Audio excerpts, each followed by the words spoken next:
It's football time in East Central Ohio. From ABC Sports and WBNV, Barnesville Woodsfield's 93 BNV. Now it's time to head for the field for tonight's game on WBNV. 93 BNV.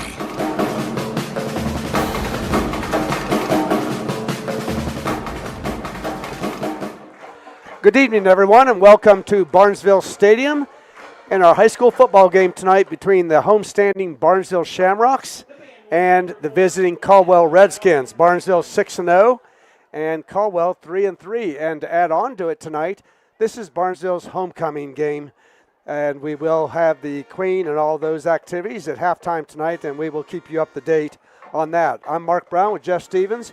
And Jeff, Barnesville just cruising right through the season right now. Most all their games have been well over 30 points, which means running clock in the second half. But Caldwell, they're 3-3, and they had a big upset win last week. Yeah, they come off a real big win last week against Fort Fry. The Redskins played a really, really strong game. They took advantage of a couple breaks that had happened in the game with a defensive touchdown and a special teams touchdown, but really played and controlled the second half and were able to win that game. And even though Caldwell's just 3-3, you got to be impressed. One of their other wins this year was against a very good Waterford team. Right. But the Redskins have really had a lot of problems here. They've lost some kids to injury. They've got some youth in some key positions. But, a big confidence builder last week for the Redskins with that win over Fort Fry. Now, a couple teams that I think only one team right now that they have in common that Barnesville's also played, and that would be Buckeye Trail. And Buckeye Trail did beat Caldwell. Fort Fry. And Fort Fry, correct. Yeah. Yes. Yeah, first game of the year, Caldwell lost to Buckeye Trail 21-19. And Barnesville defeated Buckeye Trail. How can we forget that when you and I were here, and we were here all night? Until about midnight. That was the night with all the rain delay or the lightning delays, yes. But, and you can't really read a lot into to that. Every week's different, in high school football. So interested to see, and we've talked, before we went on the air, huge advantage that the Barnesville Shamrocks have every week when they go out is just the big, strong, and physical offensive and defensive lines. And that makes things, a lot easier to go their way. And this is the first home game Barnesville's had. They've been on the road the last 3 weeks. Right. So they'll be glad to be back on the home turf here at the Shamrock Stadium. Yeah, at Buckeye Local, and then they were also at River and at Shayside last week. All three of those games went into the running clock in the second half. So big wins for the Shamrocks. Okay. All right, we'll take a timeout here while we have the band playing the alma mater, and we'll be back after this. Experience top-tier healthcare and cutting-edge technology, and a place where you are more than just a patient, your family. State-of-the-art facilities and a dedicated team of doctors and nurses are committed to providing exceptional care tailored to your needs. All of the skilled professionals use the latest technology to ensure you receive the best care possible. WVU Medicine Barnesville Hospital would like to wish good luck to the Barnesville Shamrocks. High school sports season is heating up, and so is the real estate market. When you're thinking about making a move with your property, think Ben Schaefer Realty first. Specializing in conventional sales, property management, and auction-themed sales, Ben Schaefer Realty's aggressive marketing approach is redefining the way real estate is sold. With a proven track record and unmatched expertise, they're dedicated to helping clients prosper. Call Ben Schaefer Realty today and experience the difference with real estate professionals who deliver results. It's that time of year again. Football season is upon us. Hey, Mark Kelly here with Bicon Services, wishing all our local teams a great and successful year. As your premier commercial building contractor, Bicon Services is ready to tackle everything from small facility renovations to large industrial expansions. We're here to handle all your commercial and industrial needs under one roof. So while you're out there scoring the winning touchdown, let us work on making your next commercial project a success. Bicon Services, building the future one project at a time. Looking to up your golf game? Visit the BMT Golf Shop and Golf Academy, conveniently located at the Cambridge Country Club. They've got the latest gear from top brands like Titleist, TaylorMade, and Ping. Offering custom fittings, club repair, and both private and group lessons, they've got you covered. Plus, enjoy year-round play with 2 state-of-the-art simulator bays featuring over 150,000 courses. Contact Golf Pro Sean Thompson to learn more about memberships at 740-432-2107. The BMT Golf Shop proudly supports all local schools on and off the field. Today is the day you make changes, the day you have looked forward to, the day you take a step to see the you before addiction. And it all starts right here at the Residence, an in-bed facility that designs your recovery to your needs 24 hours a day, 7 days a week.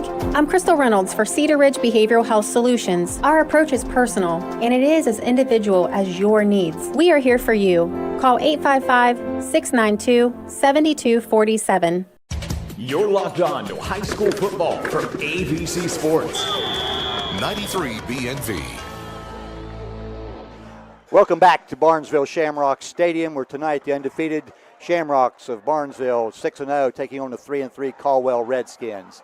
And we're just about 5 minutes away from the start of this game. Caldwell has won the toss and will receive. I'd like to say thank you here early on tonight to our sponsors. I mean, quite a lengthy list of sponsors, here tonight. West 40 Auto Sales, Patrons Buckeye Mutual Insurance, Doane Ford, Cedar Ridge Behavioral Health Solutions, Allen Hunter State Farm, Barnesville Hospital, WVU Medicine, Hissam Service Center, Ben Schaefer Realty, BMT Golf Shop and Golf Academy, Chandler Funeral Home, Cornerstone Landscape Company, Stoney's RV Sales and Service, People's Bank, WB Green Insurance, Hendershot Detailing, Rumor Loudon, Barnesville Dairy Queen, Sue Snowd State Farm, McVeigh Perkins Funeral Home, Farmers and Merchants Bank, and Bicon Services. Those sponsors on tonight.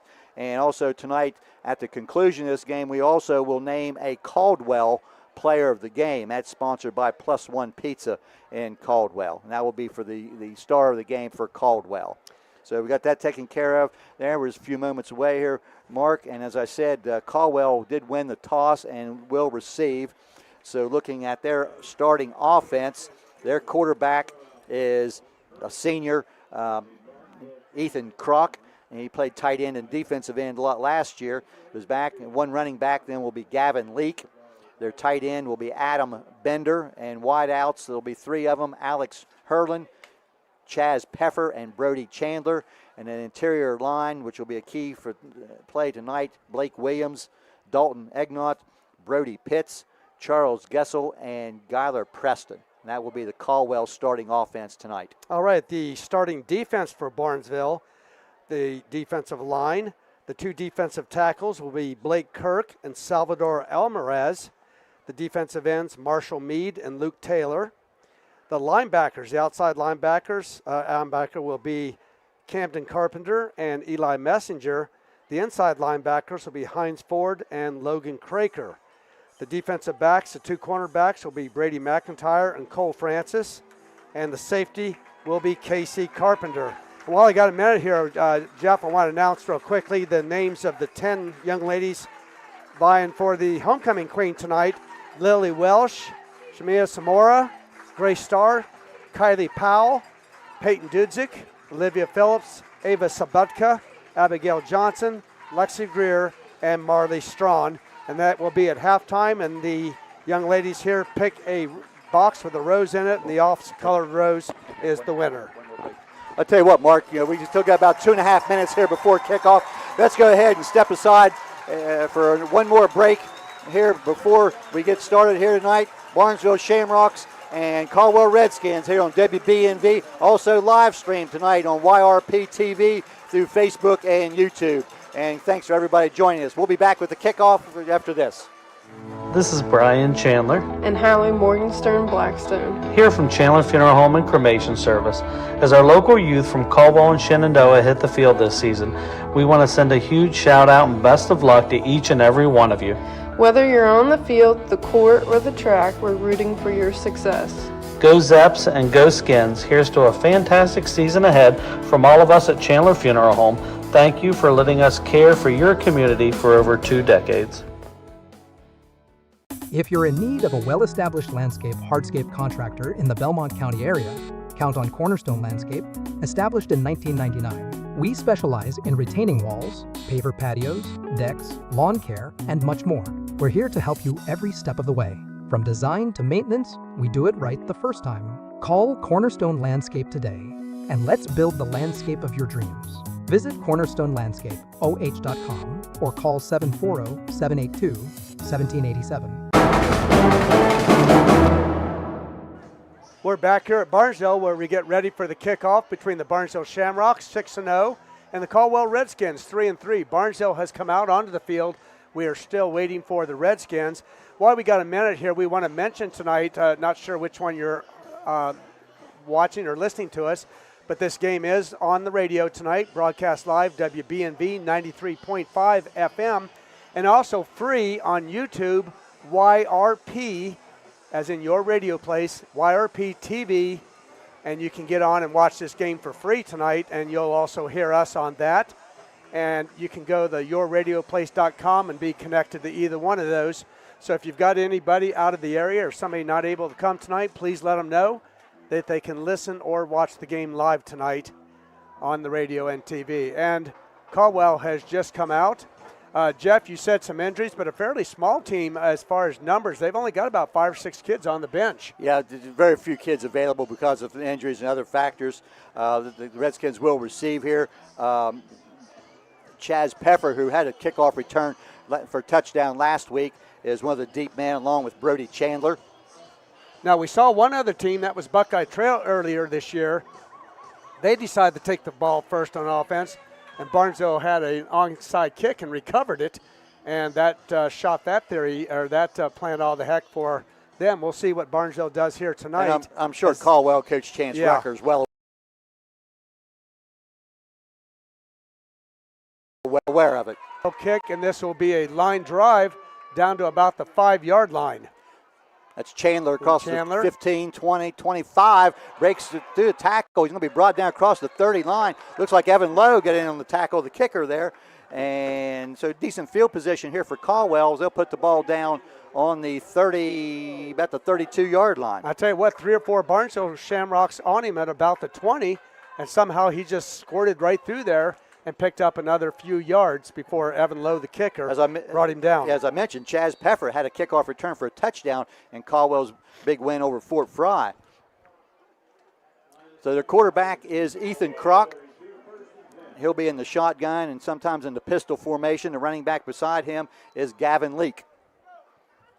Wide receivers, 1 to the left, 2 to the right. They'll hand off to Leake. Short gain, right side. And that will be Hines Ford as he bolted through there and cut him out from underneath. Luke Taylor from his defensive end position also down. That'll be a 1-yard gain for Gavin Leake on their first play of the game. 2nd down and 9. Again, Kroc takes the handoff, or the snap, gives it to Leake once again. Very little running room. Looks like Logan Craker in on the play. Out to about the 35-yard line. Pick up of a couple. Now, Craker, one of the inside linebackers with that tackle, a junior. This will bring up a 3rd and long, yeah, Caldwell, 7 yards. Yeah, Caldwell right to the line of scrimmage. They're not going to a huddle, getting a call from the sideline. Receivers now are going to shift. They're going to send 3 to the left there as Alex Hurlin will shift over from the right to the left. Also wide that way is Adam Bender. Again, Leake beside Kroc. He drops. Kroc wants to throw across the middle. Incomplete. Ball's intended there for Brody Chandler. And that was number. Okay. So that'll bring up a 4th down for Caldwell. So they will punt, and Barnesville possibly should get the ball in pretty good field position for their first offensive series of the night. Yeah, Colt Carpenter is the only man back deep. And Kroc will punt here for the Redskins. And we have a flag down at the snap. Carpenter takes it to about the 30-yard line. He gets to the outside and be wrestled down on the far side out of bounds there. Alex Hurlin, we'll see what the penalty is. Carpenter, the returner there, he's a sophomore. Now, good field position. It's going to be on the offense, I believe, which would be on Caldwell. Good return out to about the 47-yard line. Yes, and Coach Allen will decline the illegal shift penalty against Caldwell. Yep, you're not going to. Chances are you may not get a return much better than that. So Barnesville will take over 1st and 10 on their own 47-yard line. Well, you like it when you can start out that near midfield. Yes.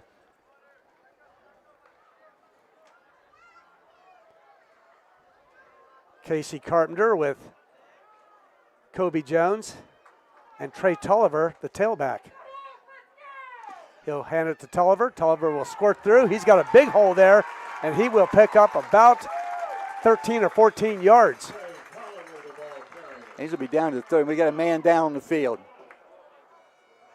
That might be Almaraz. It's going to be about a 14-yard pickup. Almaraz, who missed a good chunk of the season last year with the knee injury. And we'll see. I'm not positive that's who it is, but it looks like him. Can't tell. And I don't see him down here. No, I'll tell you, no, I I don't know. I do see Almaraz now. Okay, I don't know who it is. I think it's Braden Butler, okay. number 62. All right, so we'll take a timeout while they attend to him, and we'll be back in a minute after this. Introducing the 2021 Ford F-150 Super Cab XL 4x4, now available at Doane Ford. With very low miles, this truck is ready to tackle any job with its 2.7-liter V6 EcoBoost engine and tow technology package.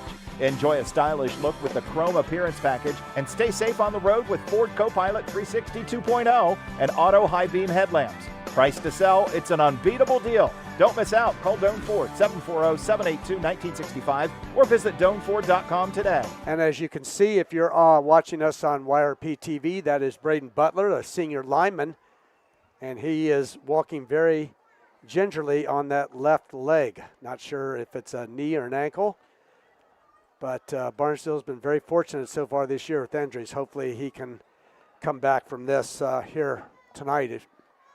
So we'll try to keep you up to date if we find anything out, and we'll wait and see. While we got a minute here, we do want to, well, it looks like we're going to go ahead. We'll announce the starters here in a little bit.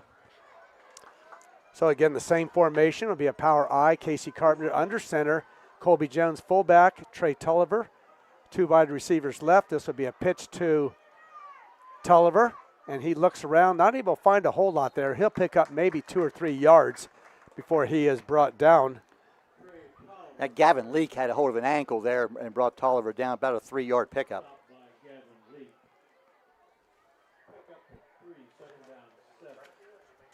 All right, so that it will bring up a 2nd and 3. The Barnesville, or the ball on the Caldwell 36.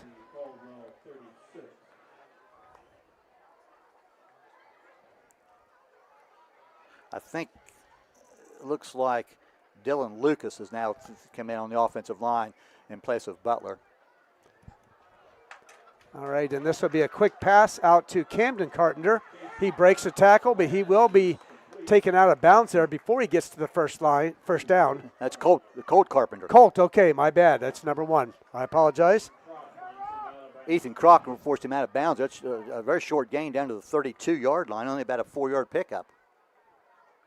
And I sent Jeff a picture today. I think there were 7 Carpenters involved in tonight's game, 6 players and a cheerleader.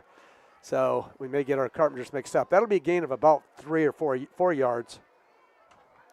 Big 3rd down play here for the Shamrock offense on their opening possession. Be a quick hitter to Kobe Jones. And I don't think he's going to get it. No, he's going to be very close, but I think he's going to be about a yard short. The quick hitter to the fullback, Kobe Jones. Looks like Jonah Morocco had a piece of him there. I think to the 30-yard line. It's going to be 4th down and short.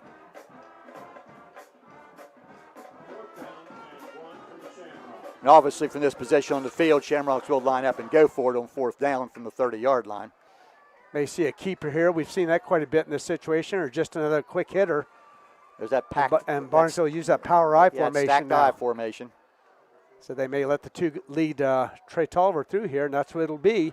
And he finds a big hole there, and he'll pick up about 7 yards on that and get the first down easily. Trey Tulliver, the sophomore tailback for the Shamrocks. Yeah, Chaz Peffer made the play in the backfield down to the 23-yard line, so pickup of about, what do you say, about 7? 7, yes. So first down Shamrocks now. You know, kind of a methodical drive. Times we've seen Barnesville earlier and some of the other games. They've been a quick strike offense, but a nice possession drive here. Still about 7:40 left in the opening period. We're still scoreless. Shamrocks with their first possession. It's on the Caldwell 23. Again, that power I formation. Again to Tulliver. He picks his way, and he's not going to pick up much more than maybe 2 yards on that. Give the interior line there of Caldwell a lot of credit.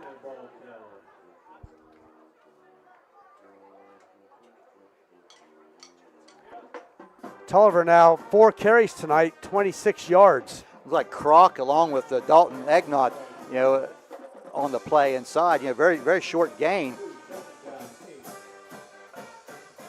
So 2nd and 8. The ball right on about the 20-yard line of the Redskins. This will be Camden Carpenter in motion. It'll be a quick hitter inside the Tulliver. He's got a big hole there. He will squirt through, and he will have the first down. Yeah, Chandler in Morocco makes the play on him in the secondary, but he's inside the 10, like about the 8-yard line. A little misdirection. Yes. And, again, good job on the line there to open the hole. That's going to be 1st and goal now, and they're probably closer to the 7-yard line. So that'll be a 14-yard run for Trey Tulliver. 1st and 10, 1st and goal. Ball on about the 7. This will be a pitch now to Tulliver. He'll go right. He'll squirt through there, bounce off a tackle. He'll lunge for the line. We'll see. No mark yet whether they're going to say he's down right about the 1-yard line. So that'll be a gain of about 6 for Tulliver. Well, he's inside the 1. And Gavin Leake again with the tackle. Yeah, give him 6 yards down to the 1-yard line. And now we may see that Carpenter sneak. And it looks like we're going to have a timeout. I'm not sure why. If a team called it, nope, they're going to say. The clock's going to run. Yeah. I think they're going to need to reset the play clock here. It's running down. There we go, okay. Oh, okay. So it should be 6:16 rather than 5:57. Little confusion there earlier. Yeah. They stopped the clock on the side, and I'm not sure that the clock should have stopped. And now they'll whistle it ready for play. He must have been out of bounds because they're keeping the clock stopped. And this will be a keeper, I believe, by Casey Carpenter. Yep, it is. And it'll be a 1-yard touchdown run for the senior Barnesville quarterback, Casey Carpenter.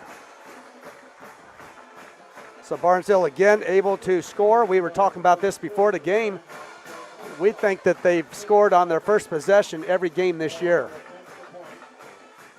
Evan Lowe will kick the PAT. And he's been busy the last couple of weeks. Yes, with all the touchdowns they've been scoring. Snap is down. Just a nice steady kick for Evan Lowe as he puts it up, and it is Barnesville 7, Caldwell nothing. We'll be back after this. It's time to say goodbye to summer and hello fall with the new DQ Fall Blizzard and Shake menu. There's the always festive pumpkin pie, tasty new caramel fudge cheesecake, and more delicious fall flavors than ever right now on the DQ Fall Blizzard and Shake menu. If you're craving fall, you can find it at Barnesville DQ, 402 East Main Street, where happy tastes good. DQ would like to wish the Shamrocks a great season. Go Rocks! Back here at Barnesville Shamrock Stadium. Nice opening possession there by the Shamrocks. They go 53 yards, 9 plays to get in the end zone on the Casey Carpenter 1-yard sneak. So 6:10 left in the opening quarter, 7-0 Shamrocks. That's scoreboard update brought to you by Village Hardware and Rental in Barnesville and Chandler Monuments in Caldwell. Dual sponsorship on our scoreboard updates. Yeah, we have a lot of sponsors tonight from the Caldwell area and from the Barnesville area. We appreciate all those sponsors tonight. Lowe's kick, that's deep. That's going to be inside the 5-yard line. That's Peffer across the 15, out near the 20. And I'm trying to catch the number there. Yeah. I think that might be, well, let's wait. I believe it's Eli Messenger. He was one of them. I thought Messenger was one of them there. Barnesville kids out there are really good at rolling that jersey up, and sometimes it kind of makes the numbers hard to see. But that will be Caldwell ball now at their own 20-yard line. Their second possession. They were 3 and out on their first possession. Handoff up inside, not much room there. This Craker and Messenger are going to be two right there. That's going to be Gavin Leake once again on the carry, but not much room. Pick up of maybe, I might give him a couple. Luke Taylor and Blake Kirk also went on that tackle. Leake now 3 carries for 5 yards. Yeah, Gavin Leake, he's a junior, 5'10", 175. He's lined up beside Croc in the backfield. There's a quick out there to Hurlin, but a very short gain. Messenger right there to make the tackle, Eli Messenger. That completion there to Hurlin is going to get to the 25-yard line, pickup of about 3. Yeah, just a quick cut in there, and Messenger was right there. Alex Hurlin missed some time early in the year. I think he missed about the first 4 weeks and has played the last couple of weeks. And he's got a knee injury that's playing with a brace. It's giving him quite a bit of trouble. So 2 receivers wide right, 1 to the left. 2 backs in beside Hurlin now. And some movement there. And we're going to get a false start as the Redskins had a little bit unsure there who was supposed to go in motion. Hurlin started to go in motion, and then he stopped, and then Peffer started to go in motion. And you can't do that. And that's going to be a 5-yard step off back to the 20-yard line. Second penalty on Caldwell. The first one was not accepted on the kickoff return, but that one will count, so 5 yards. So that's back to 3rd and 10 now. 4:32 on your Village Hardware and Rental and Chandler Monuments scoreboard. 7-0 Barnesville. Croc rolls out. A little slip back here to Peffer, and he takes a hit. That's going to be an incomplete pass. That's Craker, I believe. Yeah, yes, it was Logan Craker that delivered the hit there for the incomplete pass. And there is a flag down. And Craker's I'll tell you what, Blake Kirk was all over the quarterback. He forced him to throw that high. That's another. Oh, okay. Offsetting penalties. We had a illegal shift or motion penalty on the Caldwell offense, but then a roughing the passer call on the Barnesville defense, and that would be that pressure that Blake Kirk put on was maybe just a little too much, according to the official. So it looked to me like as soon as he threw it, Blake Kirk, he jumped up to throw that pass, and Blake Kirk just hit him right there in the sternum, but apparently they thought it was a little bit too rough. So, as you said, offsetting penalties, that'll bring up another 3rd and 10 for Caldwell. The bottom line is I'm sure Croc felt that hit. Yeah. And he gives a pitch there to Leak, trying to get outside. There's another flag down. That was a couple hold. Flags there outside, and that's going to bring up Leak as the ball carrier, and he's taken out of bounds there. Luke Taylor, among others, was there. That'll be Alex Hurlin. Just grabbed Messenger by the jersey and pulled him down. I mean, right in front of the officials. That is a 5-yard gain, but Barnesville will decline that penalty for 4th and 5 and to get the ball back, and that will send Colt Carpenter back at his own 40-yard line here for the Shamrocks. Ethan Croc in punt formation for Caldwell. Colt Carpenter, the sophomore, will return this punt. Oh, right off of his face mask, and that is a fumble, and right to the Caldwell player. Right into Alex Hurlin's arms, and that's a turnover. And a little far side there, we see a Caldwell, Brandon Croc picking one of his teammates up and carrying him away from what must have been a little extracurricular activities there. But that's going to be a turnover on the Shamrocks. And on that last possession of Barnesville picked up couple of first downs there. We failed to mention that all your first downs tonight are brought to you by and sponsored by Caldwell Lumber. And but now Caldwell, in great field position now at the Barnesville 43-yard line. Game's first turnover. That ball just come down. He just quite wasn't ready for it. It wasn't in position. Hit him right in the face mask. And the hop right to Alex Hurlin, and he covered it up. This is Croc. He's going to go up the middle. Takes the snap, gets to about the 40, and there's a whole lot of green jerseys in there making that stop. It will be a 3-yard pickup for Kroc on that first down play.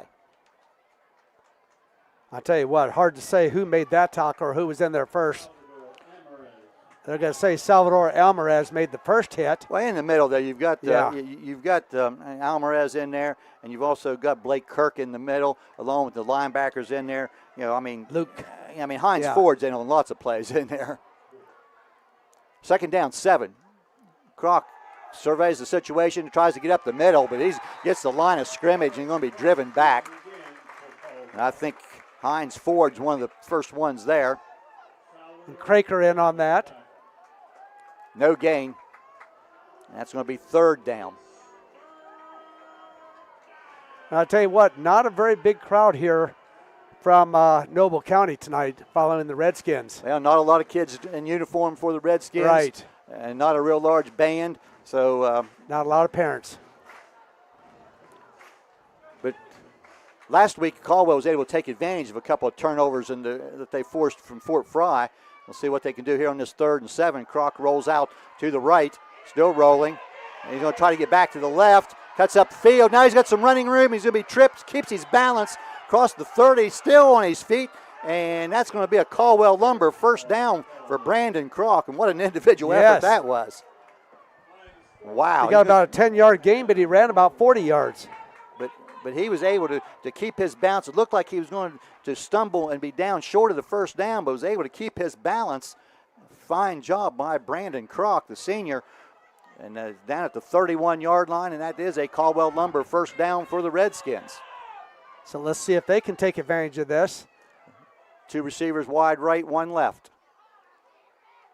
Kroc will fake inside, gives up the middle. Short gain inside the 30. Give him about 2 yards on that. I think Blake Kirk might have had his foot as he went through there. Yes, he did.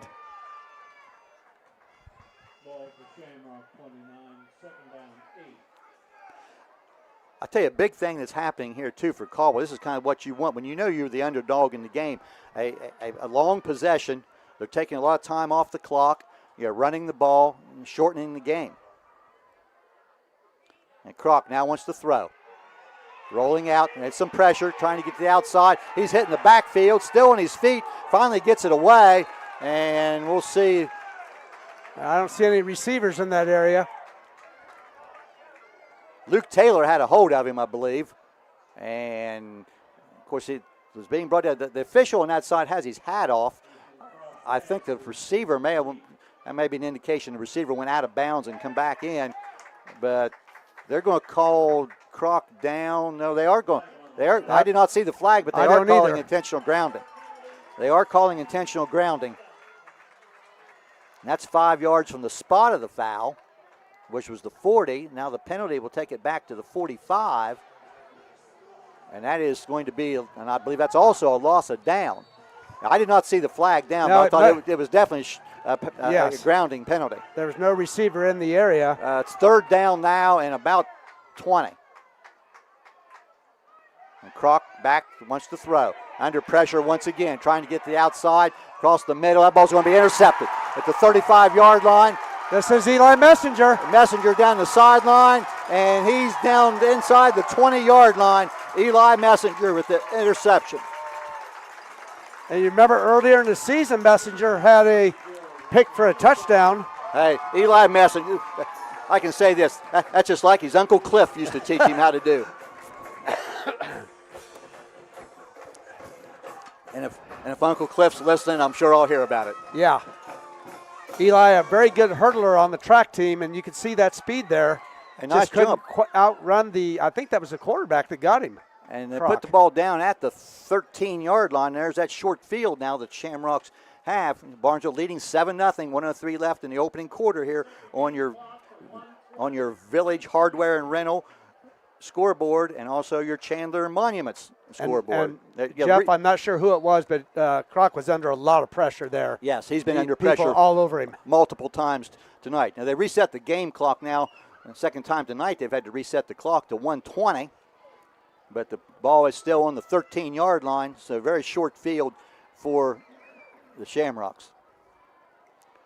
1st and 10. It's going to be a tight formation, 2 receivers right. This would be a pitch to Tulliver. He'll cut it inside, then back out. And a nice tackle there by down to about the 9. Ethan Kroc.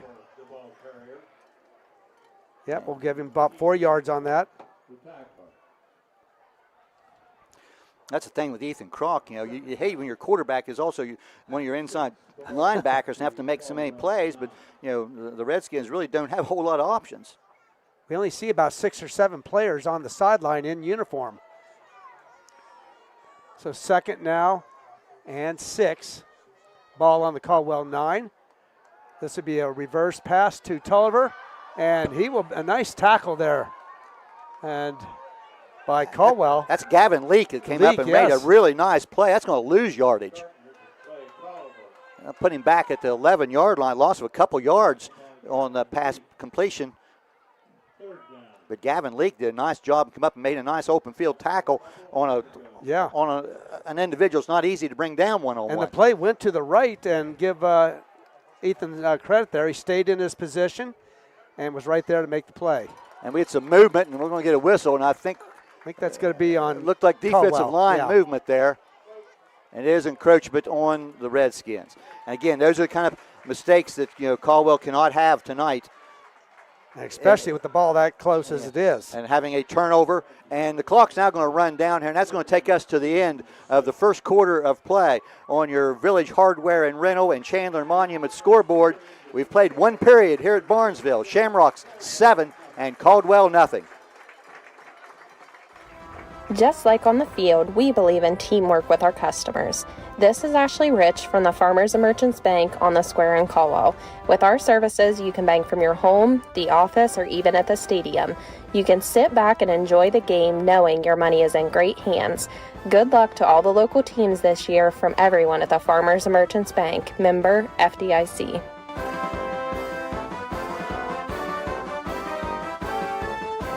Looking to make your vehicle shine like new? Hendershot Detailing in Barnesville is your answer. With over 20 years of experience, their team knows cars, trucks, and SUVs inside and out. They offer a range of packages to fit your needs. Check them out on Facebook and give them a call or text at 579-1374 to schedule your appointment today. Hendershot Detailing, where every detail counts.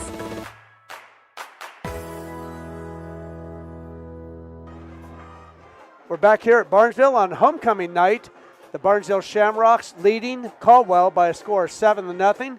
But Barnesville has a third down and about 3 on the Caldwell 6-yard line. So we'll see what they do here. Definitely 2-down territory, but Barnesville a very good field goal kicker in Evan Lowe. So we'll see if what they decide depending on what happens in this play. They have that power I formation. And it will be the Tulliver. He'll break through there, and he will not get into the end zone. That's going to be Kobe Jones that time. Oh, was that Kobe? Okay, they had him deep. A little different lineup. Yeah. He gets inside the 5 to about the – he's very close to the first down, and it is a first down. It is first down, okay. So it gets to the 3-yard line. So we'll give – Pick up of 3 for Jones. All right, usually, as we said, Tulliver is in that back tailback position there, but Jones, I like him on the short yardage situations. He's a power runner. And some of the other games this year, he gets a few carries down here in the goal line situations. Well, he's a power runner. He can. So we'll see here. There's that stacked eye there. Looks like Tulliver this time. Ford is also in that eye. There he goes, and Tulliver in for the touchdown, I believe. Yes. Tulliver back in the tailback, and he lets those 2 running backs or blockers, Hines Ford and Kobe Jones, in front of him, leading through for a 3-yard touchdown play. 4 plays to go 13 yards.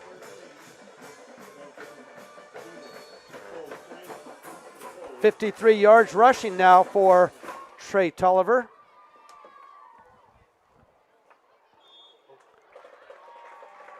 And I'll tell you what. Lowe's kick right through. John Morocco really bolted through there and came close to getting his hands on that, but well-executed PAT kick. And Barnesville now up 14-0, and that score update is by Village Hardware and Rental and Chandler Monuments. And we'll be back in 30 seconds. Discover excellence at Hissam Service Center and Towing on East Main Street, Barnesville. Family owned since 1974, they're your one-stop solution. Propane, full-service gas, on-off-road diesel, non-ethanol, they've got it all. Expert body shop with free estimates and service garage for oil changes, alignments, AC charging, brakes, and more. Proudly supporting Barnesville Shamrock athletes. Good luck this year. Go Rocks. Trust Hissam's for top-notch service and community spirit. You're locked on to high school football from ABC Sports. 93 BNV. Barnesville now up 14-0 with 11:11 to go in the second quarter, taking advantage of Eli Messenger's interception. And this kickoff is to Caldwell. Taking about the inside the 10, across the 25, across the 30-yard line. The return man there was Chandler. And Brody Chandler. And Joel Detling, the sophomore, made that tackle on the special teams. We'll start at about the 32-yard line now for the Caldwell Redskins.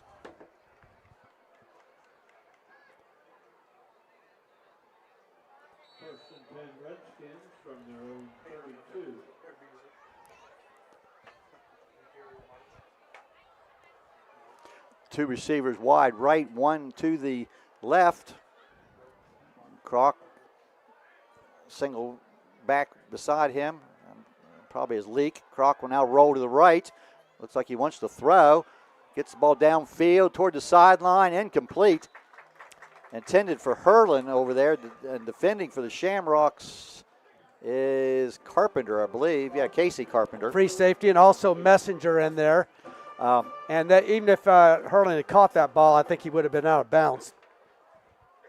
I mentioned earlier, Alex Hurlin missing at least the first 4 games of the year. He's played last week and this week, but has a very gimpy knee, and depending on how he gets through there, looking at the possibility of getting that taken care of after the football season is over. But that incomplete pass makes it 2nd down and 10. And Croc is now 1 for 5 throwing the ball. That's Leak on the handoff. He gets some running room. He broke through. Across the 40. Yeah. And see, I think they're going to mark him down for the first down. Yeah. It looks like, yes, he's going to have the first down. That's a Caldwell Lumber first down for the Redskins to the 42-yard line. Pickup of about 10. Looked like he was stopped inside there and then just squirted through. Yeah, nice run there by, the junior Gavin Leak. He'll get it again, trying to get to the outside. He'll turn the corner and get a short gain, 2-3 yards maybe a couple to the 44. Camden Carpenter over there in the area of the tackle, along with Brady McIntyre. Put him to the 45-yard line, pick up a 3. Gavin Leak now 22 yards on 6 carries. 2nd down and 7. Again, Redskins trying to take the play clock down inside 10. Now that snap gives it a Leak one more time. This time nothing doing to the right. There's a whole bunch of green-shirted Shamrocks over there with him. See Marshall Mead in on that. Yeah, Luke Taylor was there also. And Hines Ford, of course. And no gain on the play. 3rd down and 7. I felt, last couple of years, in Barnes, and one thing they've got defensively, I think they're both their defensive ends, and Taylor and Mead are among the better defensive ends around. Yes, and they've both got good speed, and they're big. They don't get beat to the outside very often at all. Croc wants to throw, drops back. He's going to go deep downfield. The ball's going to be intercepted. McIntyre, he's back across the 50-yard line, 45. Still on his feet to the 40, 30. Finally be brought down there by Brody Chandler. Clear down about the 20. See where they mark him down. He's inside the 25, about the 24-yard line. Nice athletic play there by McIntyre. Got a good height on that jump and came down with the ball and a nice reception. And saw somebody here from Barnesville. I apologize, I didn't get the number, but somebody threw a nice block to give McIntyre another 10 or 15 yards. But, nice job. That's 2 interceptions now by the Shamrock defense. And it wasn't a bad-looking pass, Jeff. I mean, nice spiral and right there, but Barnesville just had 2 or 3 defensive players right in there. Again, Barnesville was a short field starting on the Caldwell 25-yard line. This will be Casey Carpenter. He's going to look deep. He's got a man wide open, and that is Camden Carpenter. So the Cousins hooking up on one play, a 25-yard touchdown pass from Casey Carpenter to Camden Carpenter. That was an easy throw. And he was wide open.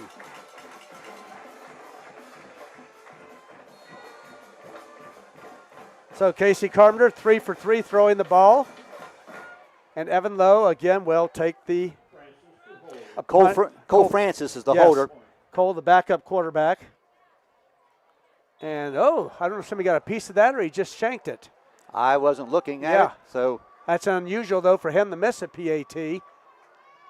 So that'll make it 20-0 in favor of the Shamrocks with 9:02 to go in the second quarter. We'll take a break, and we'll be back after this.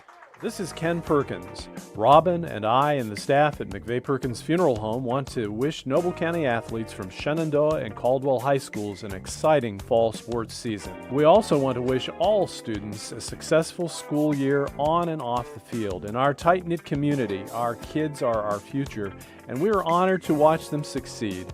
McVeigh Perkins Funeral Home invites you to visit us at www.mcveigh-perkins.com or on Facebook. Hey, back here at Barnesville Shamrock Stadium and on our Village Hardware and Rental and Chandler's Monument scoreboard, Barnesville leading 20-0, 9:02 left in the second quarter. I want to send out some congratulations here to Barnesville grad Jay Sauvel, or as the TV announcers call him, Jay Sauvel. But Jay Sauvel, head coach now at the University of Wyoming, got his first head coaching victory this past weekend at the Wyoming Cowboys. And congratulations to Barnesville grad Sauvel. Deep kick there is taken there by Chandler, I believe. He's across the 20, and he's hit hard. It is Chandler, and I think 22, looks like one of them there, Evan Carpenter, had part of that. Yeah, I was trying to get the number 2, and that was Evan Carpenter, another sophomore. It's nice to see younger kids like that, sophomores, get a chance, and excel on special teams. It's so big to get some of your other guys off the field for a couple of plays, during the course of the game. So now Caldwell, not real great field position from their own 23-yard line. It looks like also Adam Bender will be in the backfield also there, and Bender will get the ball. He tried to get to outside, and will get outside across the 30, 35, across the 40. Nice play there. First carry of the day, I believe, for Adam Bender. I'm going to put him down at the 42-yard line. That's about a 19-yard pickup. Yes. Aiden Bender carries the ball, and he gets the Caldwell first down. Aiden Bender, I'm sorry, it's Aiden Bender. My mistake. I apologize, but that will be a Caldwell number first down, on that carry there by Aiden Bender. And that was one of those numbers that was changed. Yeah, we want to say thank you to Julie LaFollette for pointing out, from the Journal, for pointing out some number changes to us and helping us out there prior to the game. This would be a quick pitch now. That's Leak. He's going to get outside and up the sidelines for a couple steps there. He's going to be out of bounds, just shy of midfield.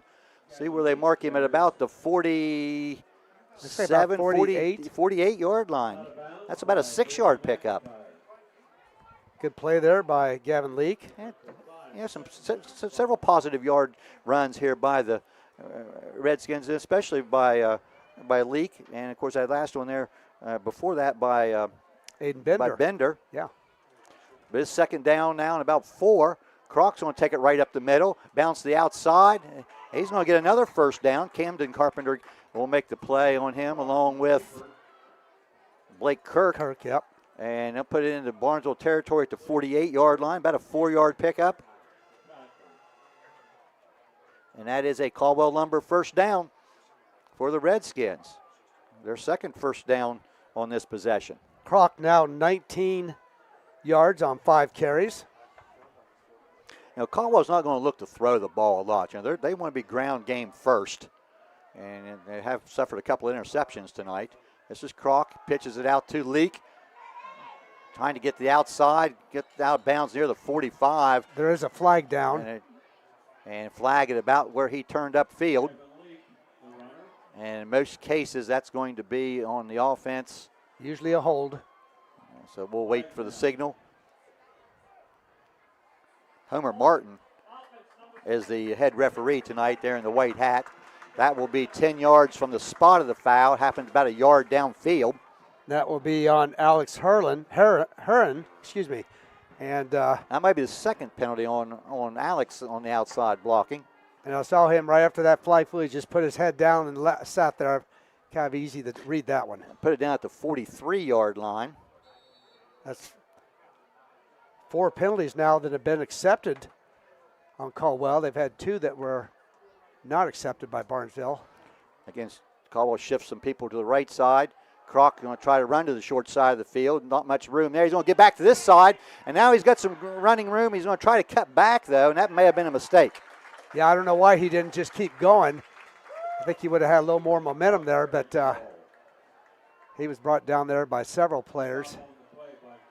Kobe Jones yeah, the first one. But Crock will get to the 46-yard line. He did pick up about 3 yards.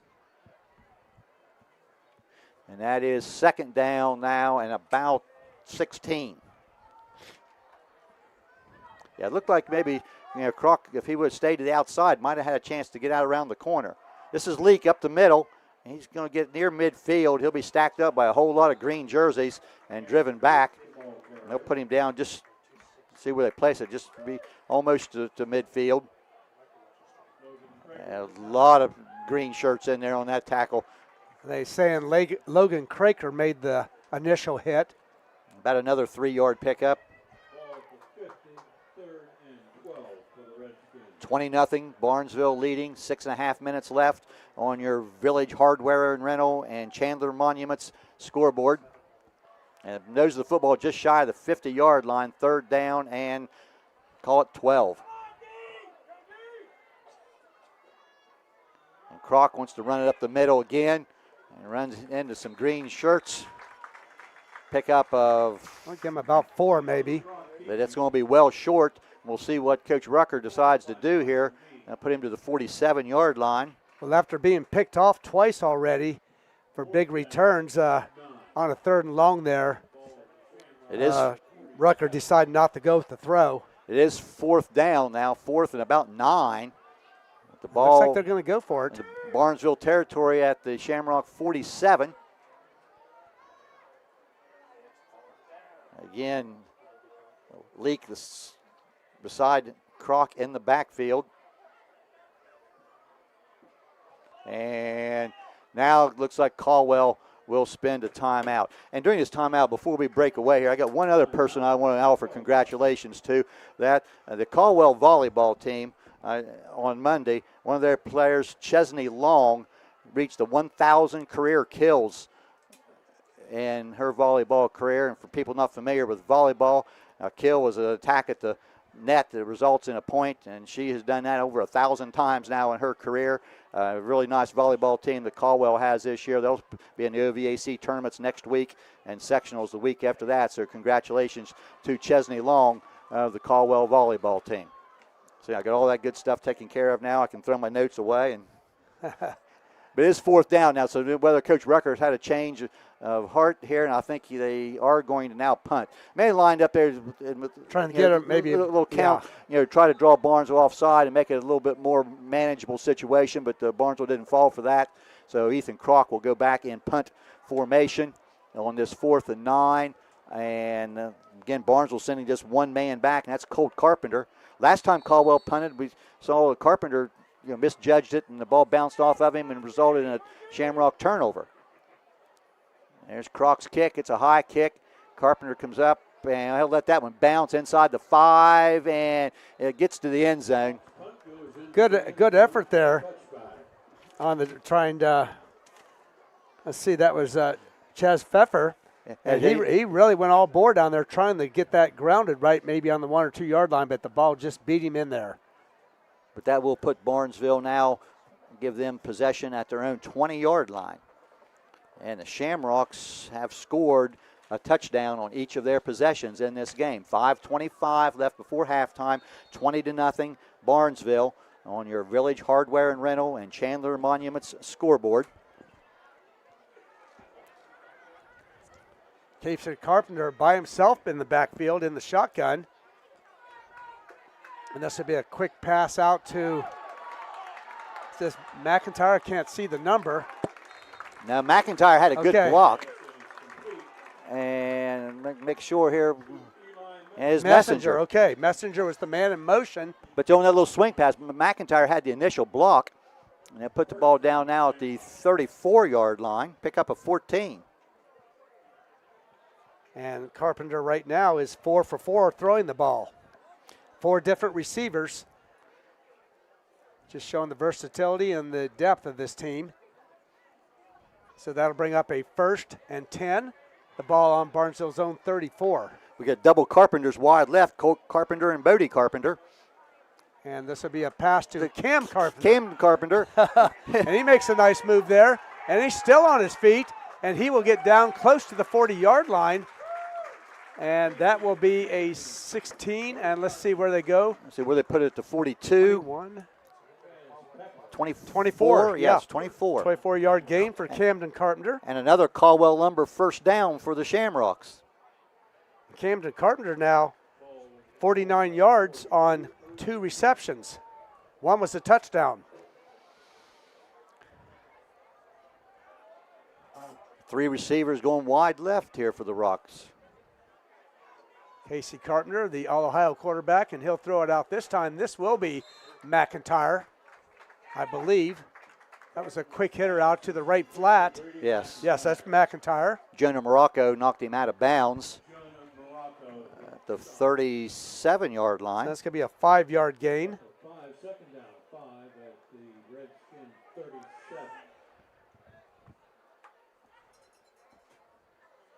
So 2nd and 5, the ball on the Caldwell 37. Shamrock. 20-0 Barnesville score, and that is sponsored by Village Hardware and Rental and Chandler Monuments.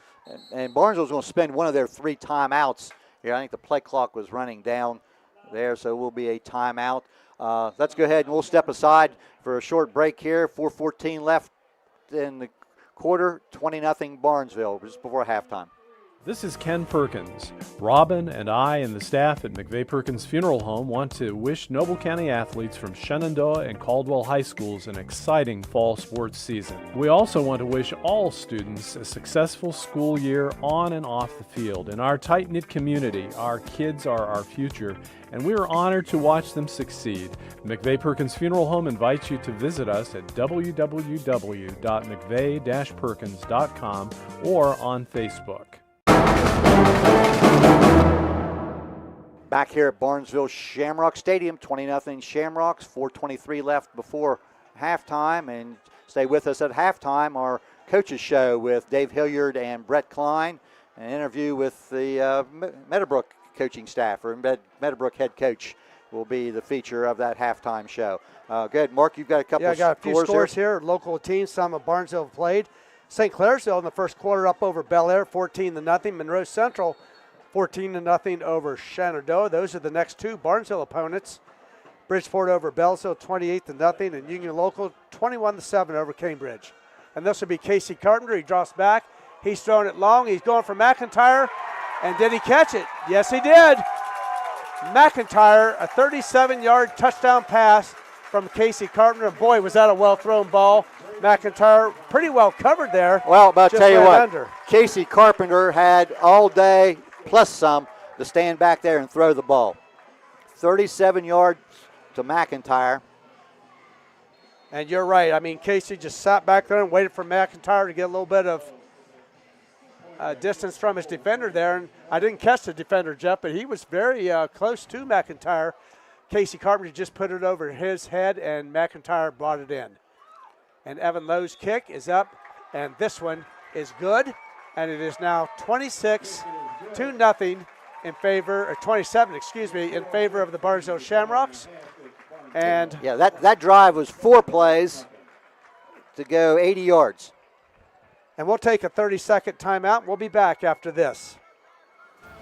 Patrons Buckeye Mutual Insurance Company is a proud supporter of high school football. Contact one of the 42 agencies writing for Patrons Buckeye for a quote from your local insurance company covering Ohio. Whether you need coverage for your home, mobile home, cabin, seasonal home, a garage, or even farm equipment, Patrons Buckeye Mutual Insurance Company is located in Caldwell, Ohio, and can help. Visit our website, patronsbuckeye.com. You're locked on to high school football from ABC Sports. 93 BNV.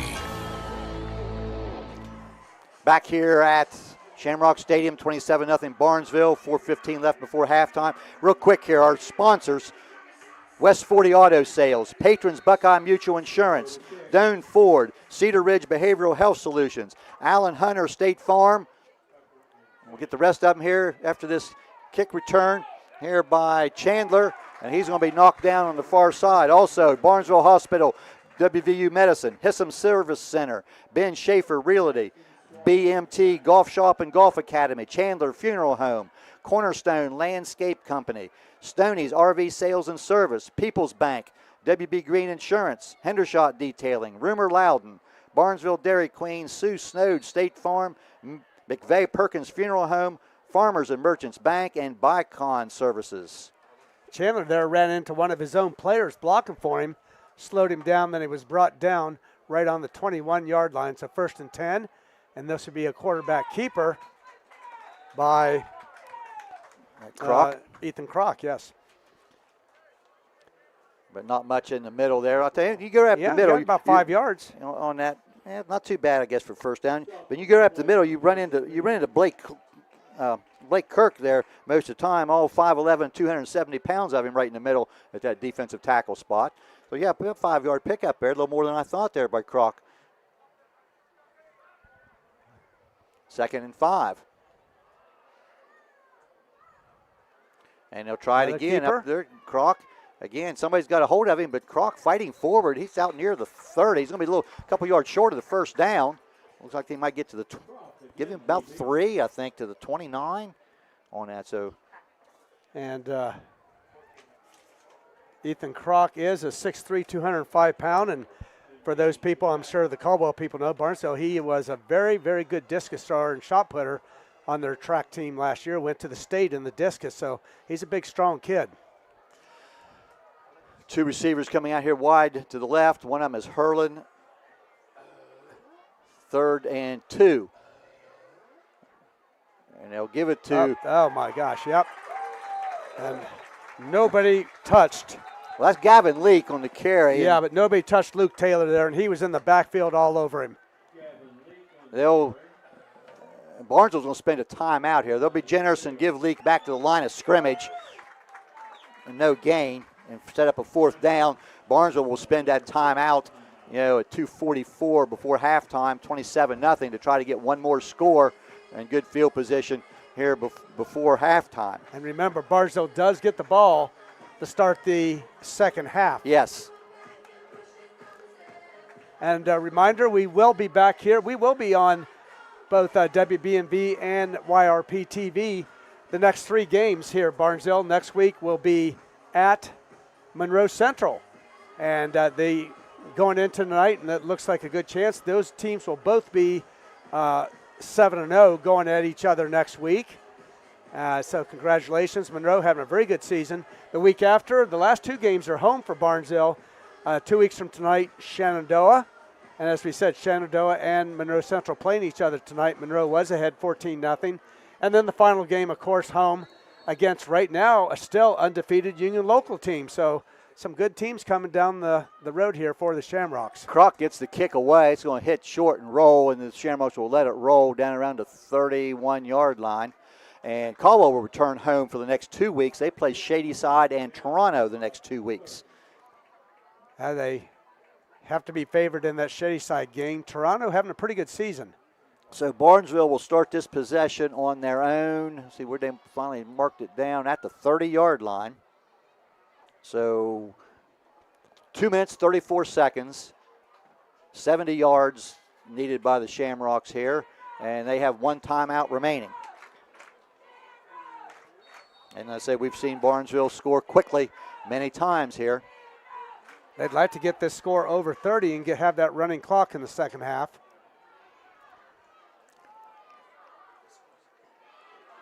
This will be another deep pass, and he's going to go down. Carpenter hitting the backfield. He'll go down. That's something we haven't seen much this year. And I think that was Charles Gessel, I believe, number 60, that made the hit. And they say Gyler Preston. That will be a loss of good 5 yards. 14, or they're saying 4. Okay, so back to the 26. Second down and long. And that pass across the middle bounces away there, and that's incomplete. McIntyre, the intended receiver, not exactly what the Shamrocks had in mind here, in this last possession. Now a sack, and now a incomplete pass, 3rd and 14.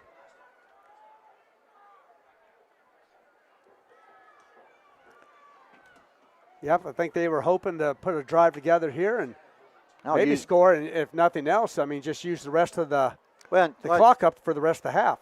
As you see in the NFL all the time, you like to get that score on that last possession when you're receiving the kickoff to start the third quarter. But now a little bit of confusion. Now we've got a timeout now called by Barnesville. Barnesville's going to spend that last timeout. All right, we'll take a final timeout here before halftime, and we will be back in 30 seconds. At People's Bank, we're more than just a bank. As a community bank, we are committed to where we work and live, giving back to the organizations you care about through sponsorships, donations, and volunteer hours. When you bank with People's, you're not just a client, you're part of a community of neighbors helping neighbors. People's Bank, working together, building success. Member FDIC. Visit us at pebo.com.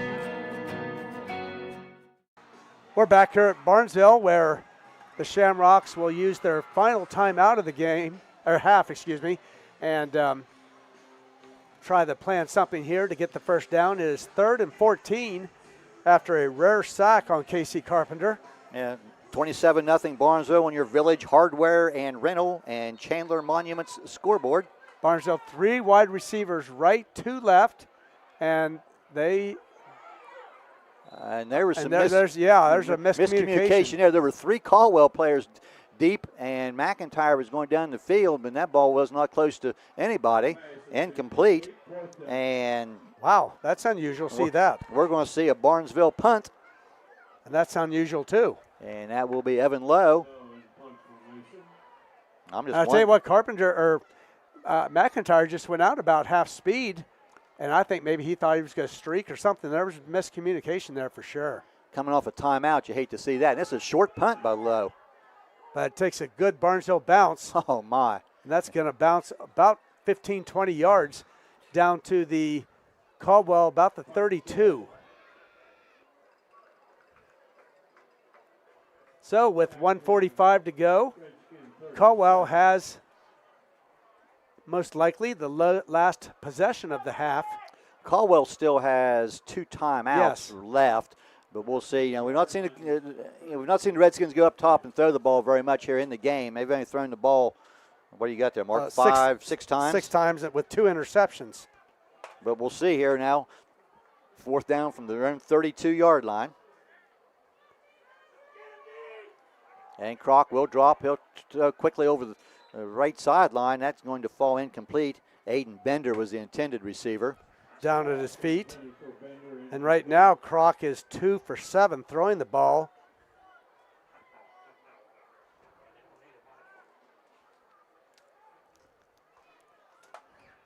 .141 on the clock here before halftime. 27-0 Shamrocks.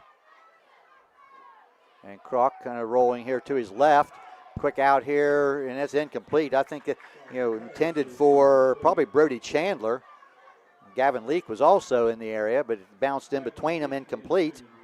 Well, like we said, this is the first year Kroc has been playing quarterback. He was a tight end last couple years. And, you got to remember, Caldwell had an outstanding group of seniors last year. They got hot at the end of the year and won the regional championship and played in the state semifinals last year. And their quarterback last year was an outstanding player.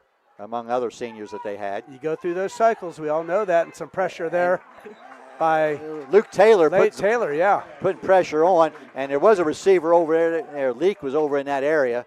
Taylor's thinking maybe he got rid of it too quickly, but they're not going to call that, so Barnesville will get the ball back. Yeah, Taylor's first look was back at the official, like saying, hey, isn't that intentional grounding? But no, there was a receiver over there, and, Kroc just, threw it in that area and able to kill it. 1:32 left in half here now, and Kroc will punt the ball away.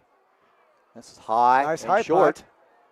Punt. And Colt Carpenter, no, that's Cam Carpenter this time. Yeah, Camden that time. Fair catches it, yes. And Barnesville will take over. We'll see exactly where they put it. Looks like it's going to be on about the 37. No timeouts for the Shamrocks. So 1st and 10, the Shamrocks, and our score with 1:25 to go in the half. Our Village Hardware and Rental and Chandler Monuments score is 27-0, 1:25 to go before halftime. I didn't mark the time down. The Barnesville punted just a few moments ago, but not very much time off the clock. No. So this is about back where Barnesville was just a few seconds ago. All right, this will be a screenplay over to McIntyre, and I don't know, McIntyre just couldn't quite catch it, or it was battered away there by a defender. He was right in the middle of 2 or 3 defensive linemen there. I'm not sure. I couldn't see the number there. They may have gotten a hand on that. It might have been 60 Gessel, but it was incomplete. Of course, the clock did stop on the incomplete pass. All of a sudden, Mark, we got the first half that may never end. It seems like with incomplete passes. All right, this will be an out, and it looks like this is going to be to McIntyre. That ball was thrown low, and Carpenter knows it as he puts his hands on his head.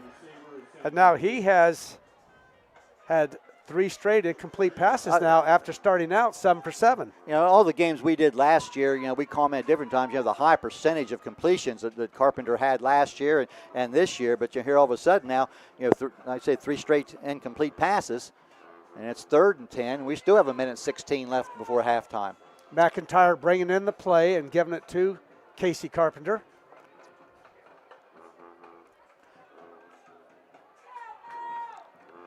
So we have a 3rd and 10 here, 3 wide receivers right, 1 left. The pitch, and he is looking over. And I'll tell you what, that's right between Messenger and Colt Carpenter. That's 3 straight incompletions on this possession. Yeah, on this right. And that's unusual. Wow, and suddenly a very effective offense. Both teams now. Yeah, we're going to see our second 3 and out. Yeah. Punt. And I guarantee you Evan Lowe has not punted twice in the first half at any time this year. Brody Chandler deep here for the Redskins, along with Leak.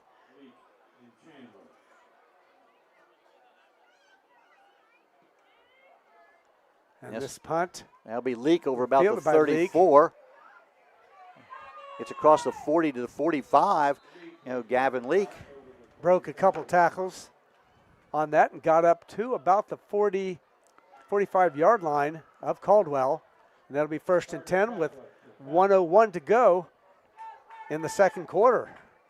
And I'll tell you what, the last 5 or 10 minutes of this game has only run off about a minute on the game clock. It's been very, very slow here. This will be Caldwell's, they had the turnover on the punt. This will be Caldwell's 8th possession of the game, so in the first half. Yet to score a point. And Kroc under some pressure, trying to get to the outside, cuts up across the 50, bounces off a tackler, fights down to about the 47, and Caldwell will probably spend a timeout here. Yes, they will. Marshall Mead with the tackle. But Kroc, a nice gain there on 1st down. That's about 8 yards. As he gets into Barnesville territory at about the 47-yard line. And we'll go ahead and keep it here now. We're at 49 seconds. Caldwell, I believe, still has 1 timeout remaining. Kroc now 40 yards rushing on 10 carries.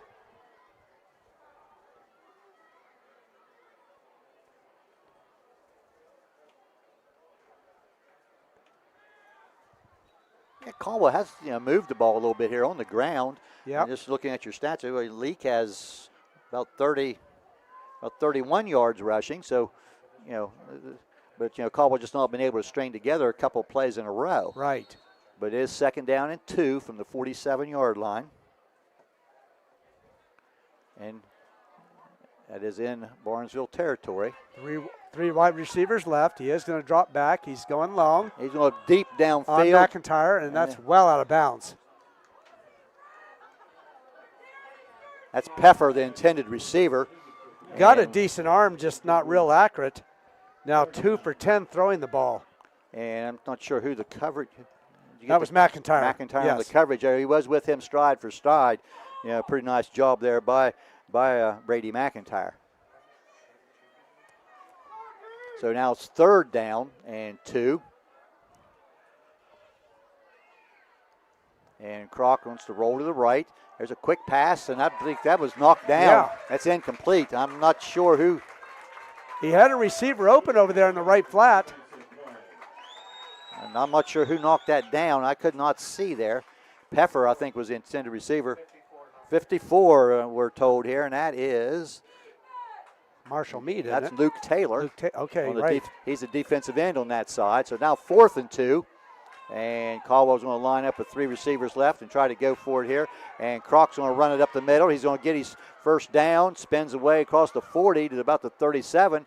Caldwell lumber first down for the Redskins. They'll put him down at about the 38-yard line.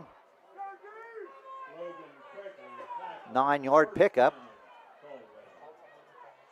Clock still running, 25 seconds, and it will now stop. And that's spike the ball. So that goes as an incomplete pass, I guess, technically. And it'll be 2nd and 10. Caldwell still holding on to that 1 timeout. I'm not sure what the official looking up at the clock. I guess just checking out the situation. I thought maybe there's a timing problem. So 2nd 10. A lot of references here on our Village Hardware and Rental and Chandler Monuments scoreboard here. 2nd down, Croc passing, try to get a screen up the middle, and that ball's knocked away. The intended receiver there was Hurlin. And Luke Taylor in there to break that up. And I'm not too sure if Hines Ford wasn't in on a piece of that also. And he was under some pressure there. Blake Kirk and Salvador Almaraz. Yeah, screen pass. Those linemen really come hard, but then they're pretty good coverage. I think that was something that the Barnesville defense was kind of anticipating, that screen pass. So it's 3rd and 10, now 21 seconds left before halftime. And Croc once again wants to throw down across the middle, and I'm not sure where that one was going, but it's incomplete, and I think that's McIntyre over there. I don't think he realized the ball was coming. It was overthrown. It bounced in front of him, but I don't think. It was intended for Pfeffer. But McIntyre, there, and he was kind of on his knees and wasn't able to move and be able to make that play. So it's 4th down now and 10 with 16 seconds left. We'll see if the Redskins may air it out one more time here. They're on the Barnesville 38-yard line. A reminder, Barnesville does get the ball to start the second half. And there's some pressure coming up the middle, and Croc steps away, throws it down the middle of the field, and that's going to be intercepted. And inside the 5. Camden Carpenter with the interception. Hurlin was the intended receiver. That's going to be down about the 3-yard line. Barnesville, I'm sure, will just most likely take a knee here. We'll see with 9 seconds. One would think so, with 9 seconds left. It is 27-0 in favor of Barnesville. That is the 3rd interception, I believe. Yes, it by is. The Barnesville defense. And Carpenter, just going to keep it and go ahead. Never know, you could always break one of those. And they'll just let the clock run out. Yeah, he gets about 6 yards on that, but.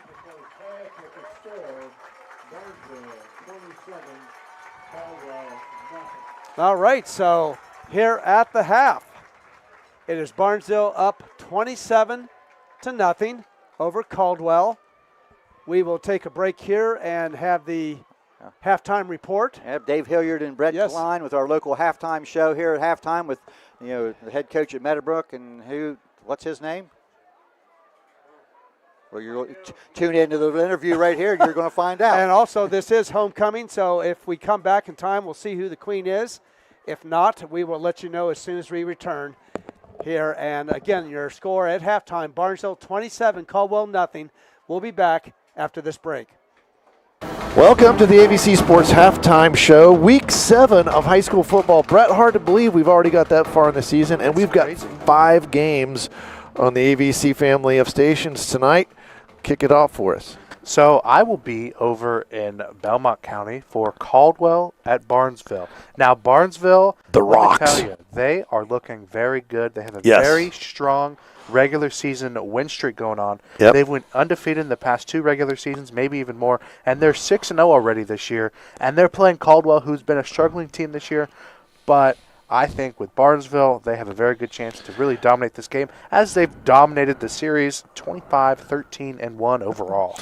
I am at Maysville, Southtown tonight in the Battle of Panthers. New Lex at Maysville. The first time these two teams have met as members of the MVL Small School Division. And it's almost over. It's Jeff Reed that works here at the station. He is a Maysville alum. We were talking this morning. It was surprising. They played 61 times. The series is almost even. New Lex, just a little bit of an advantage, 32-29. But New Lex has won the last 3 in a row. So things looking good for the Panthers as they're 5-1. Well, both Panthers, but New Lex Panthers 5-1 coming in. Maysville just at 2-4. And then Brett, we've also got another undefeated team over in Monroe Central. Yeah, Monroe Central, they're going to make the trip to Sayersville. They're going to take on the Shenandoah Zeps. You can listen to that game on KC 105 and YRP-TV. All games available on yourradioplace.com. Check it out there, as well as a couple other things we'll be talking about here in a moment. The Seminoles, I mean, they have a big matchup coming up next week. It's coming up, about later. But they're going to go down to Shenandoah. Shenandoah started the season strong, have had a couple hits. I mean, they started 2-0, and they've lost their last 4. So, not the outcome you want for these last 4 weeks. And they are facing a very tough Seminole opponent this week. And then over on WILE, just a radio-only broadcast tonight, we've got Cambridge at 0-6 taking on Union Local, the opposite. They are 6-0. The Jets off to a really good start, which something Union Local seems to do every year. They get off to a great start. Then maybe the back end of the schedule gets a little tougher for them, which it does again this year. So Union Local, though, they won last year in this game 44-14, but the previous 6 games had all gone to the Bobcats. Yeah, Cambridge, for a while had a pretty good span of football programs, even when I was there, because I graduated in 2020, so we were able to pull off a couple of wins against the Jets when I was there. But Cambridge kind of on a downhill slope right now. Coach Kevin Gunn doing everything he can with these kids, and we're really rooting for them week by week. We talked to them a couple weeks ago. But when you're facing up against an undefeated Jets team, I mean, similar cases last time. They start they start really good, and they kind of hit some bumps, but we'll see how this game pans out. 0-6, 6-0. Bit of a difference. And then finally, a video-only game on YRP-TV. We've got the Coshocton Redskins traveling to Meadowbrook. Meadowbrook coming off a high, Brett, as they came back and beat John Glenn last week in a exciting football game. Yeah, that game really came down to the last possession, and that is quite literally what happened. You could watch that game, yourradioplace.com. We have the entire call. We have everything that happened during the last, 3, 4, 5 minutes. Really intense game. You have a field goal from John Glenn. Meadowbrook comes down. They score. John Glenn gets the ball back. They try a little bit of trickery, but come up short in the end. A really great game. And then Coshocton just trying to search for that first win on the year. Going up against a decently tough Meadowbrook team. But we talked a little bit before. Meadowbrook struggles against Coshocton. Yes. Coshocton's won the last 2, so we'll see how that one pans out. Now, coming up, we've got an interview with Meadowbrook Coach Norman, and we also will talk about some more of last week's results when we come back on the ABC Sports Halftime Show. ABC Communications is your one-stop destination for all your marketing and communication needs. Whether you are a small business or a large corporation, our expert team specializes in creating customized solutions that drive results. From radio advertising and digital marketing to graphic design and event promotions, we've got the tools to make your brand stand out. Locally owned and operated, ABC Communications is dedicated to helping you connect with your audience and grow your business. Trust us to take your marketing to the next level.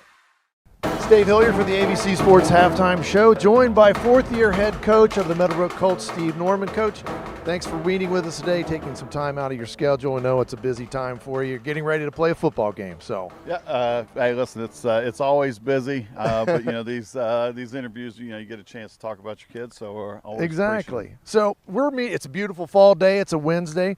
What's a typical practice week like for the Colts, going up from Monday up through the game? Well, so each day brings something a little different. Monday we started kind of just working on us, Sure. So it's kind of like, it looks a lot like you'd see like a fall camp day, just a lot of individual, a little bit of team, just kind of trying to get right on the things that have been ailing us to that point. Sure. And then Tuesday we really get into game planning for the opponent. Wednesday's the lift day, and then you get into practice again. Right. Same. You kind of take, like, Tuesdays are first and second downs, Wednesdays third downs, end zone, red zone, that kind of stuff. And then Thursday you just kind of bring it all together. It's a pretty short day. It's only about an hour and 20 minutes, and then you get ready for Friday. So. All right, and I ask this of all the coaches, and you're kind of the CEO of a program. What's one thing that you're trying to instill throughout your program? Well, you're absolutely right on the CEO. It's not just football. Exactly. It's everything else. It is. It's a lot of stuff. I think ultimately, what we try to convey to our kids and, just anyone who's part of our program is ultimately how you treat people matters. I think that's important. Whether it be your coaches, your family, your teammates, I think all that's important. So that's one thing we try to stress. Well, a couple kids I'll ask you about specifically. One of those, see her warming up over here, Haley Arnold. Yep. Kind of a record setter, a trend setter for you here at Meadowbrook. Yeah, she has been she's great. She works really hard. She doesn't she does everything that everybody else does.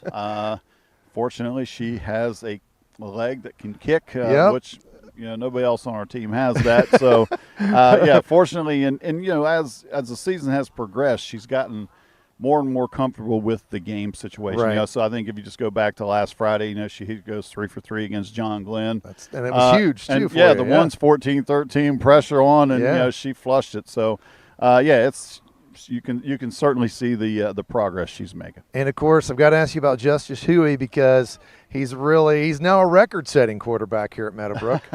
Justice is, we just had this conversation a little bit ago with him, but, just the strides. And, again, sometimes when you're thrust into a situation that maybe, when the supporting cast is also relatively young, a lot of times you have a lot of growing pains. Well, now that supporting cast along with him are all, juniors and seniors for the most part, and I think you can see that on the field. But Justice has been great, total command of the offense, and he has, he's not done yet. So hopefully we. Well, you started your season off with a couple of really tough opponents, 2 undefeated teams in Tri-Valley and Indian Valley. You get the Valleys out of the way. Right. Since then, you're 3-1. You've turned it around. What's made the difference for your football team? Well, I think if you go back to those first 2 weeks and those 2 phenomenal programs, and I think you're going to see them have success in the postseason. I think so too. But at the same time, as you're preparing for those teams and then you're playing against those teams, like your kids kind of see what that next level is and what they have to work to get towards.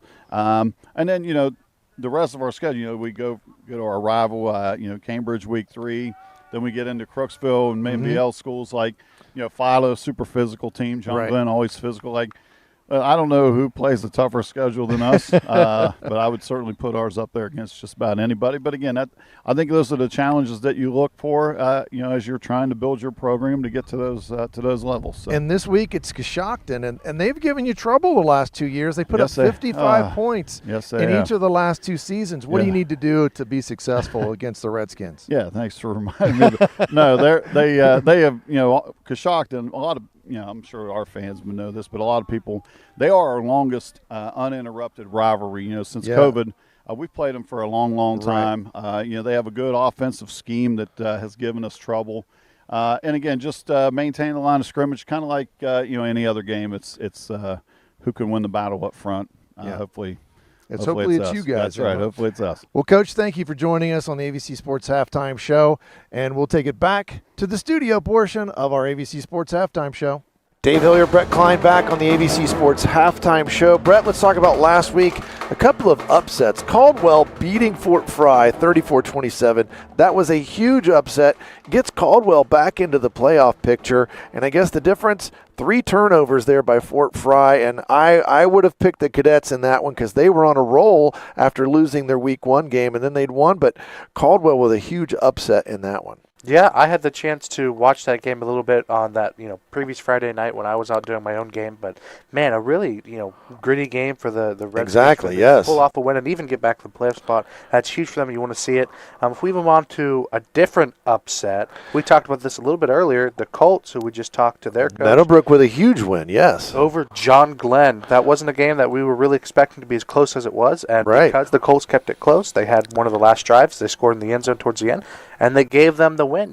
A big upset for the Muskies because based off of the region that they're in, the Muskies might be out of the playoffs. That probably puts them out of the playoffs. And then East Liverpool, they kept Cambridge winless as they beat the Bobcats 41-7. Philo, another team that's really coming on, Brett. They've won 4 straight games. They beat Crooksville 37-7.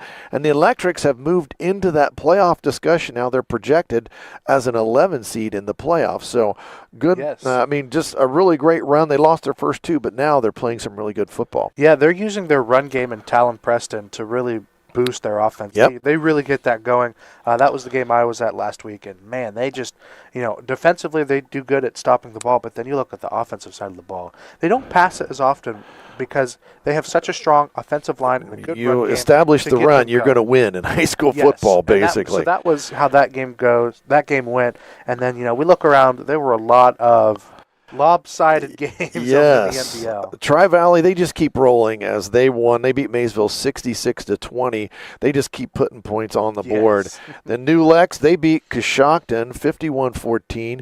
Sheridan just rolled over Riverview. Riverview really struggling, 62-0 in that one. And then West M, another donut up there on the board. West M, they beat Morgan 42-0. Also locally, Rosecrans, they got back on the winning track, I should say, as they beat Fisher Catholic 35-18, and then Zanesville still looking for their first win of 2024 as they fell to Mount Vernon 37-0. Now, Brett, next week we got some big games on AVC, yes, so we do. Tell the folks what we've got coming up. The biggest game that I think we have going on next week is the currently undefeated Barnesville Shamrocks. The Rocks. Going up against the currently undefeated Monroe Central Seminoles. Right. That's at Monroe Central. We're going to try and provide video for that. We're still kind of waiting for a couple answers. So waiting to hear. Okay. But you can hear it on WBNV 93.5 FM. That's going to be a very big game around the area. We take a look around a little bit more.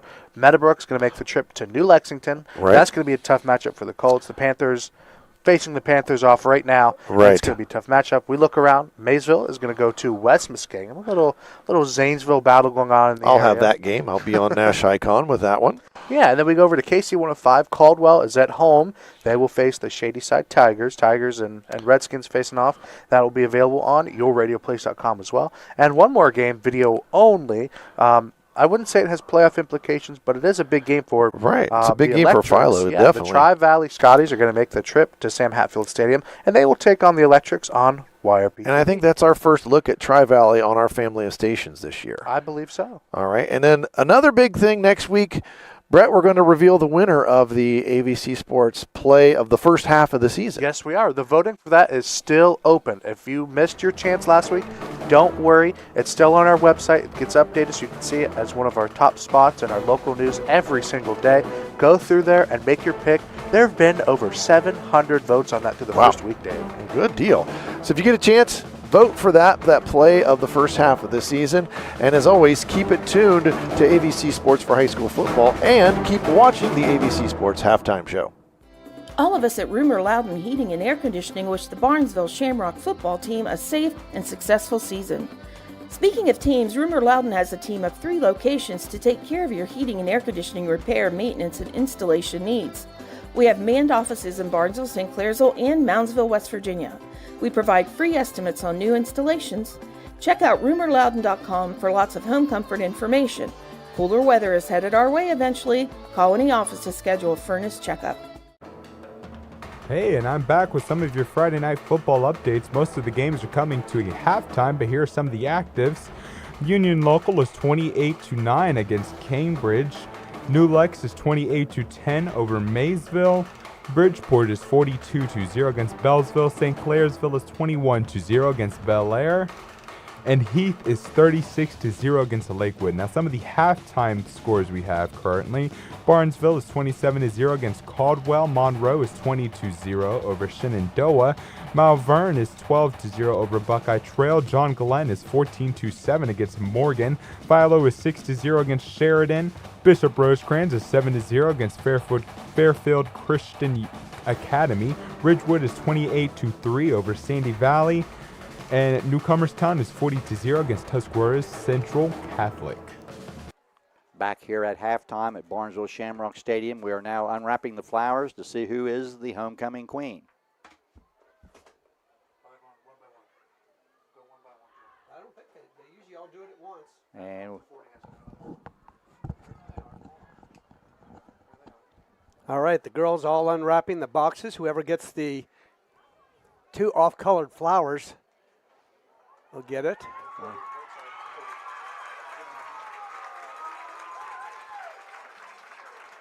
And I think that's Abigail Johnson, but let me check and see.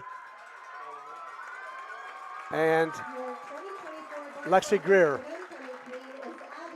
Okay. Abigail Johnson. Abigail Johnson. She's a volleyball player.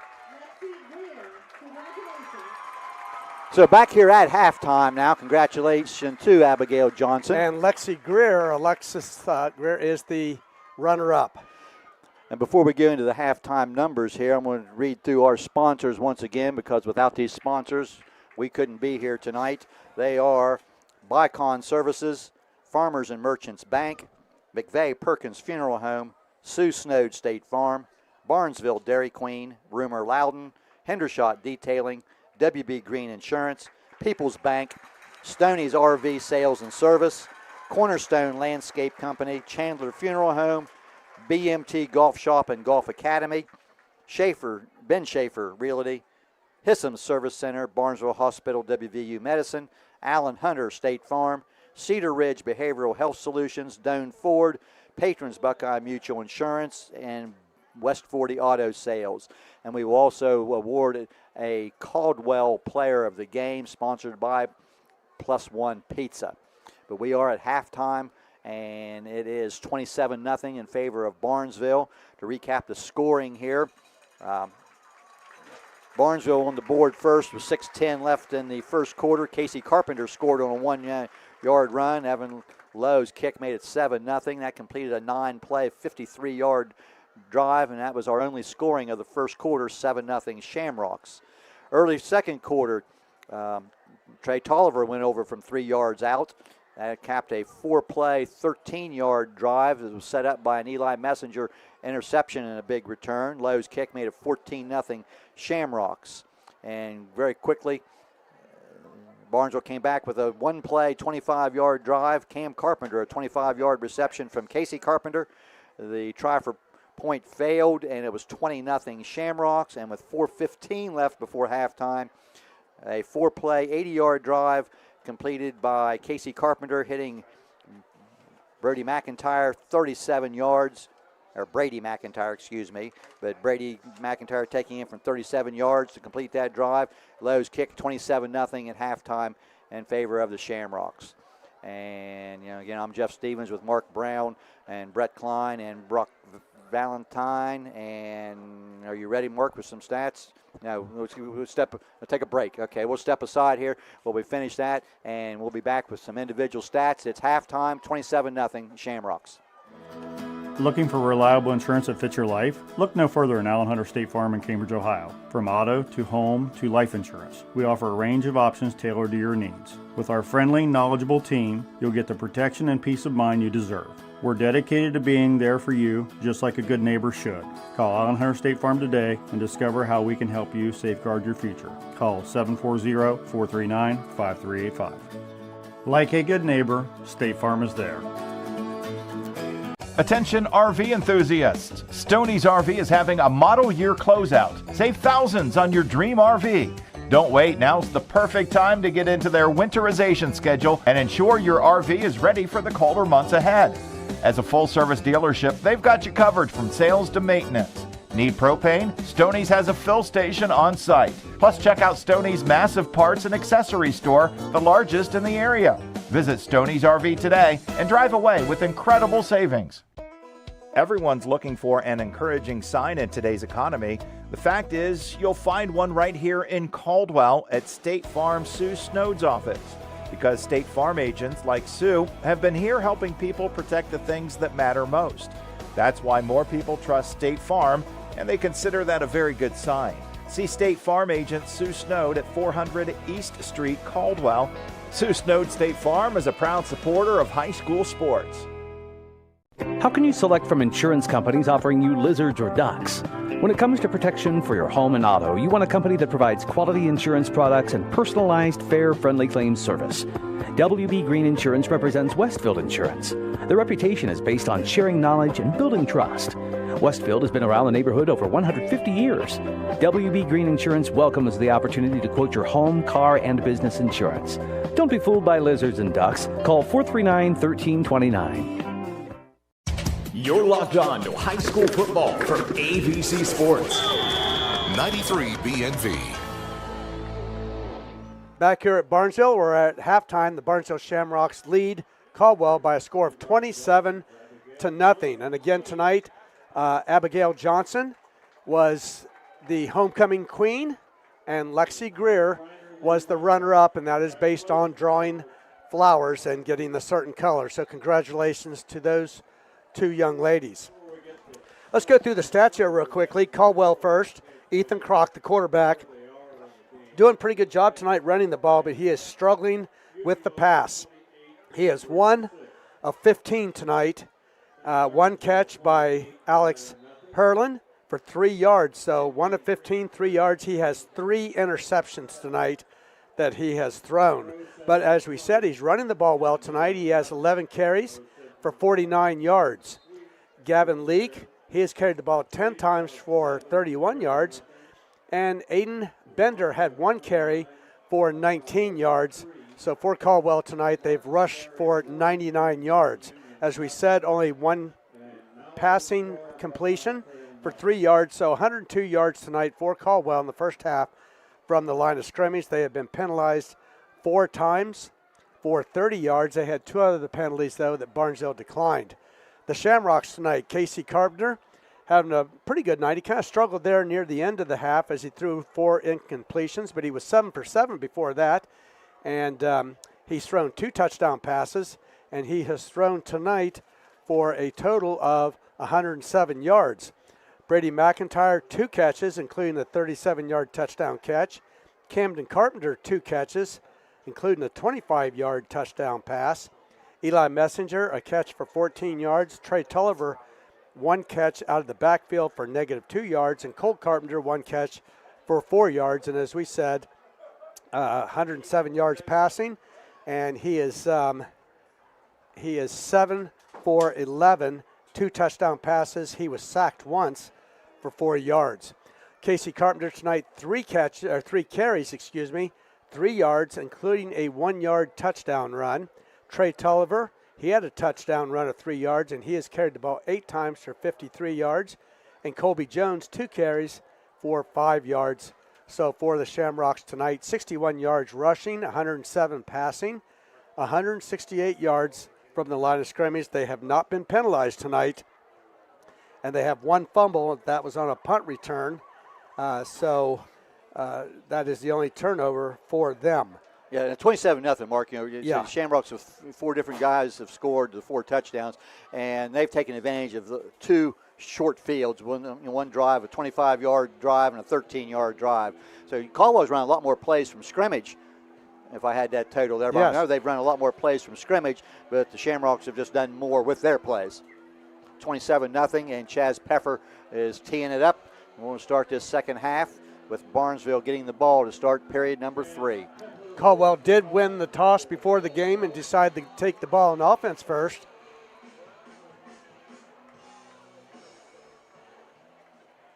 And here's the kickoff. It's short. It's going to take a bounce and This will come down to Camden Carpenter. He's got an opening there. He squirts through, and he's still on his feet. He's broken 2 or 3 tackles, and he is knocked down on about the Caldwell 49-yard line. Good return there, about a 40-yard return for Camden Carpenter. Ethan Kroc with the tackle. And that's into Caldwell territory at the 49-yard line. I'll tell you, Ethan Kroc, we have been saying his name all night tonight. Well, he's run the ball a lot, and he's thrown the ball a lot, and he's been in on tackles. Yes. And that young man's not off the field much, if any.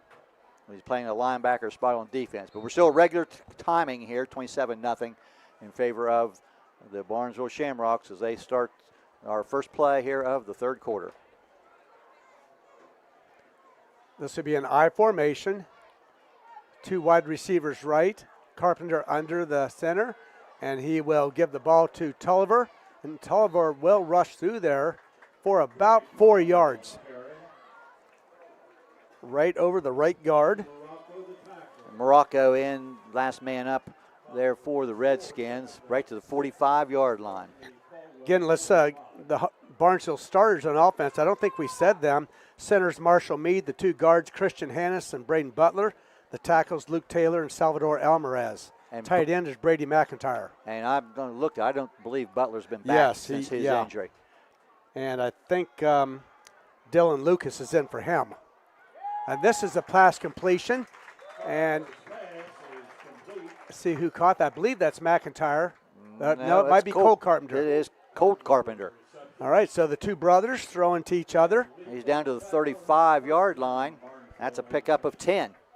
And a Caldwell Lumber first down.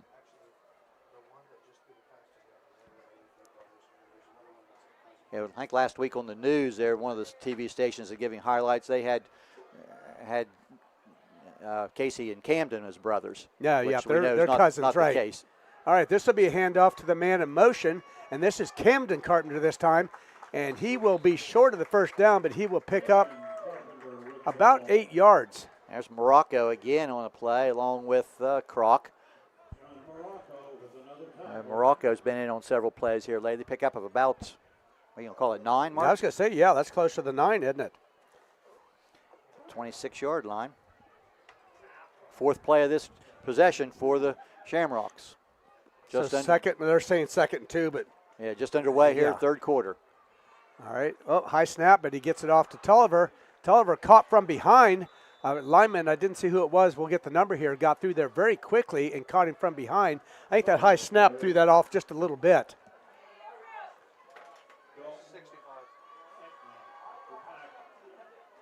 And I didn't catch even who carried that. Did you get that, Jeff? I think it was Tolliver.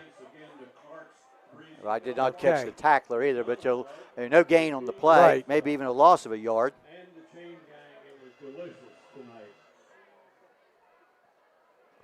So, 3rd and 2, I formation. This will be Tulliver. He'll bounce off, try to break it outside. Gets a good block there from Eli Messenger. And I think he's going to get the first down, Jeff. Maybe not. It's going to be close. We'll see where they put it. They're going to spot him across the 25 or to 24. About a 3-yard pickup. And a Caldwell Lumber first down. So 1st and 10 now for the Barnesville. The ball on the Caldwell 24-yard line. If Barnesville is able to score here, we will go into a running clock. And this is where this big physical Barnesville offensive line just starts wearing people down. Caldwell's kids, playing both ways. And this will be a pass out into the flat. Jones. And that'll be Colby Jones, the fullback, and he will put on a couple good moves. And he will power through there, and he's still carrying tacklers with him. And he will be down inside the 10. Kobe Jones with a heck of an effort there. He's going to be down to about the 8-yard line. Yeah, they're going to put him at the 8. Give him 16 yards, yeah. Nice job there by Kobe Jones. And what an effort to get some extra yardage. And that is a Caldwell Lumber first down, Shamrocks.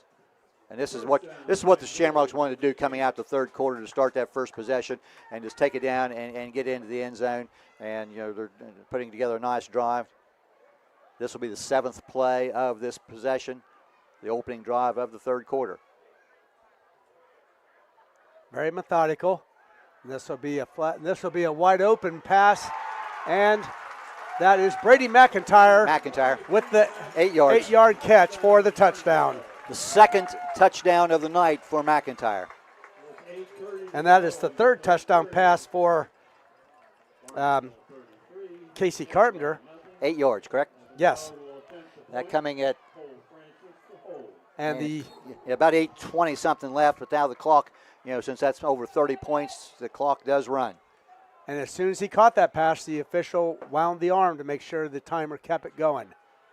And this will be some good pressure. Good. Yeah, that young man has been through there on almost every play, and that is that's number 12, John Morocco. So that will make the score 34-0 in favor of the Shamrock. That is your score update by Village Hardware and Rental and Chandler Monuments. We'll be back in 30 seconds. WVU Medicine Barnesville Hospital provides a variety of inpatient and outpatient care close to home. Experience top-tier healthcare and cutting-edge technology, and a place where you are more than just a patient, your family.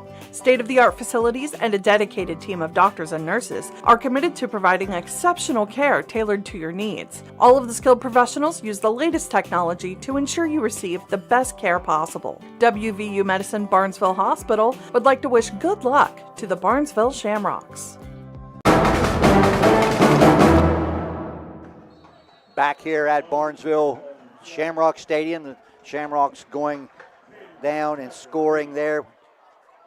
7 plays, and we're now in running clock. Here's Lowe's kick, bounces around, and it's going to be toward the end zone, and it will bounce into the end zone. That will be a touchback. The momentum of the football taking it into the end zone. That last possession by Barnesville, 7 plays to go 49 yards for that score, and it was the second touchdown of the day for Brady McIntyre and the third Casey Carpenter touchdown pass. And Camden Carpenter, give him credit, about a 40-yard return on that kickoff and we to get it up over 50. Yeah, exactly. So now with the clock running here, we are running clock, 34-0 Shamrocks. Croc has 2 men in the backfield with him. Aiden Bender is one, along with Gavin Leake.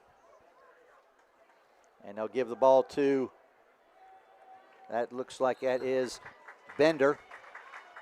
He'll get across the line of scrimmage and get a couple of yards there to about the 22-yard line. That's his only his second carry of the game. He had a 19-yard run earlier in the first half. Bring up a 2nd and 8. Couple scores, to mention there at halftime. I looked up there, Fort Fry, who both these teams beat, had a pretty big lead near halftime, and they had a long trip down to Greenbrier County, West Virginia. Croc bounces outside, but he's going to get nothing. Camden Carpenter and friends. And Croc gets back maybe to the line of scrimmage. Some other scores here. Meadowbrook trailing Coshocton 20-13. St. Clairsville 28-8 over Bel Air. Monroe Central 20-0 over Shenandoah at halftime. Union Local 28-6 over Cambridge at halftime. And Malvern 12-0 in the third quarter over Buckeye Trail. Bridgeport 42-0 over Bellsville. And I also had a score there near halftime. Shadyside was leading River 7-0. I don't know if you had that one or not. No, that one didn't come up. Croc's pass to the side there, and it's going to be caught there by Chandler, Brody Chandler. But he's going to be well short of the first down. He's going to get about 4 yards to the 27.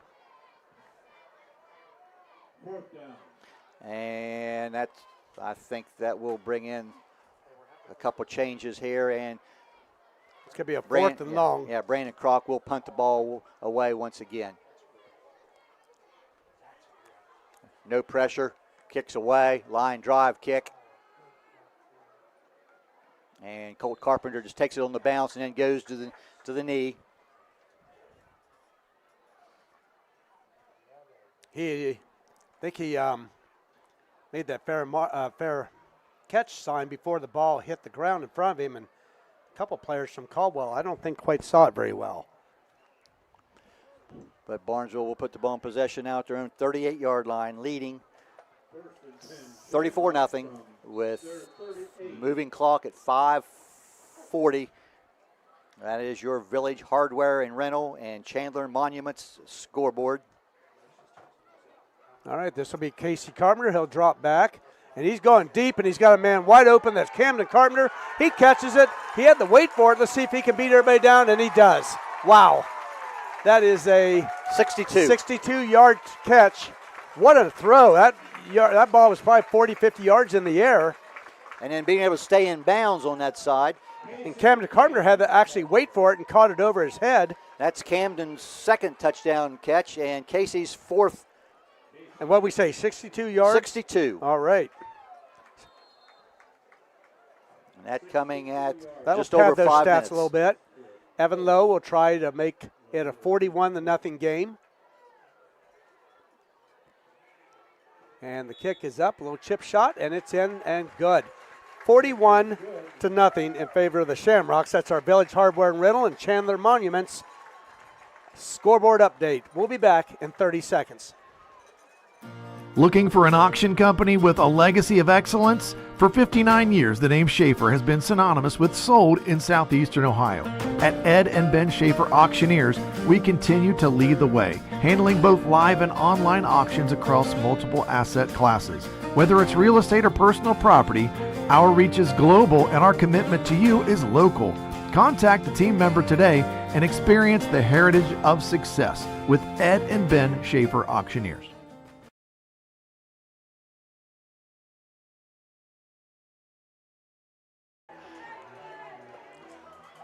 Caldwell will go in kick return formation here with Chaz Peffer and Brody Chandler deep. Evan Lowe has it teed up on his own 40-yard line. Peffer and Chandler now switching sides of the field deep. And that will be Chandler at about his own 7. He gets out near the 20, but he keeps his feet there. Nice job by Brody Chandler. You know, he took a big hit and bounced forward to the 20, about the 23-yard line. And Joel Detling, the sophomore. We've mentioned his name several times tonight on special teams. So at 41-0 Shamrocks.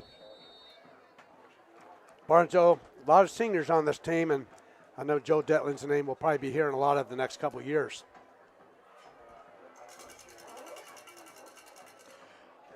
Leak is a single back beside Croc in the backfield here. And Croc quick out here to Chandler. The pass is complete. He'll go out of bounds at about the 30, 31-yard line. But, of course, the clock will continue to move. And we'll see where they mark that down. I think it's going to be just short of the first down. Yeah, it looks like about 9. Put him to the 32. And that is just the third completion. Yes. It's third completion of the day for the Redskins. Croc is 3 for 17 with 3 interceptions. He's been a rough night. He's going to roll to the right this time, throws off the run, and nice he gets another completion on the far side. That was number 3. Yeah, that's Peffer, and that's going to be a Caldwell number first down to the 41-yard line. And I didn't see, what did they give him on that yardage? About 9 yards. 9, okay. Put him at the 41. Back-to-back 9-yard gains. But nice throw there on the run. Back-to-back completions. Croc, this time he's going to try to run and has nowhere to go. He'll maybe get a yard or 2 on the far side before he's forced out of bounds. Croc with that will go now 51 yards on 12 carries tonight. Give him a yard. All right, 50 yards. Must have gone out back. Yeah, there's just maybe even less than a yard, but that'll bring it 2nd and 9. Yeah, they moved him back a little bit. And we're down to 2.5 minutes left here in the third quarter, 41-0 Shamrocks. This is Croc. He's going to try right up the middle once again. Found a little opening that time. Good run by Croc. He's going to be across the 45 to about the 47.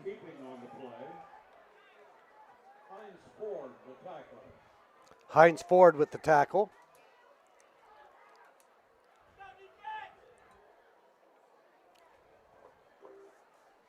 And 2 minutes now moving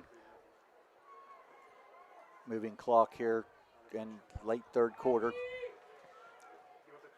Leak gets the handoff, He's going to be out near midfield, and he's going to fight forward. He's going for that first down. He's going to be close. And somebody from Barnesville comes out of there with the football, but the whistles had long blown there. I think that's made Christian Hannes maybe come out there with the football, but whistle down at the 50-yard line. Three yards there for Leak. And that's going to make it 4th and 1. And at 41-0, obviously, I think, no decision to be made here by Caldwell.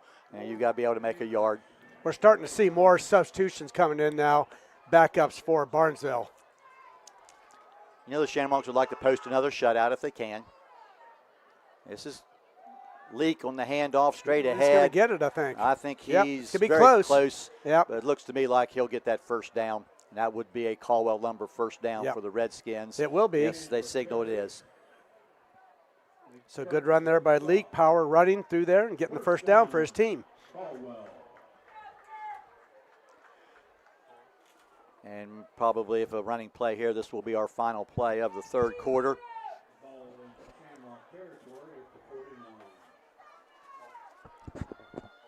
Two receivers right. Pitch to Leak right side. He'll get maybe a yard.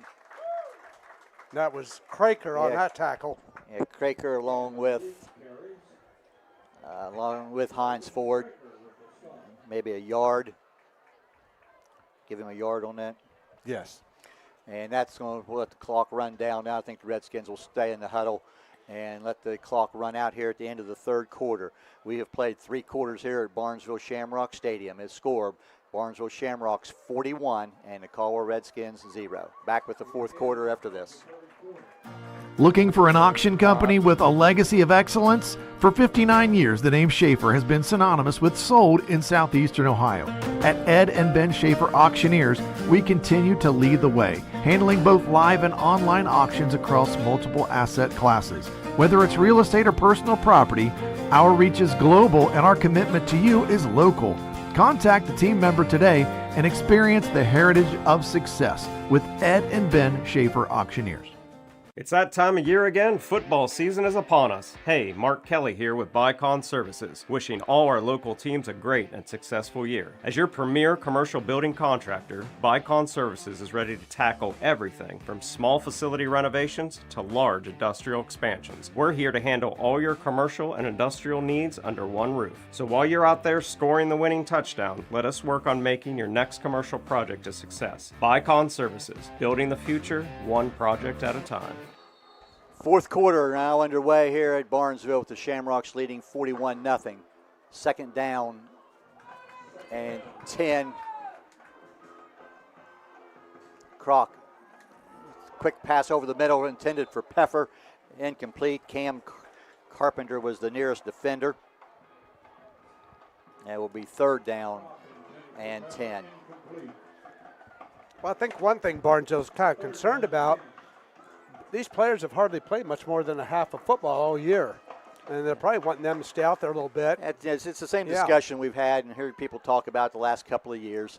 And I get tired of listening to some of it. But it is third 10 and 10 for Caldwell just across midfield. There's a pitch to Leak once again. He tries to get upfield. Running hard there. He's still battling. He's almost to the 45-yard line. Give him about 3 yards maybe. Gavin's had a pretty nice night. Run hard, considering how much better, he just doesn't have the line to play against this Barnesville defensive line. Yeah, Leak listed at 5'10", 175 on our roster.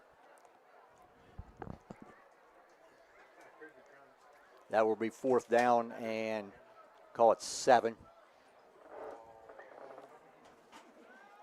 Caldwell going to come up and we'll line up on the line of scrimmage. Sending a man in motion. That's Hurlin. And flag.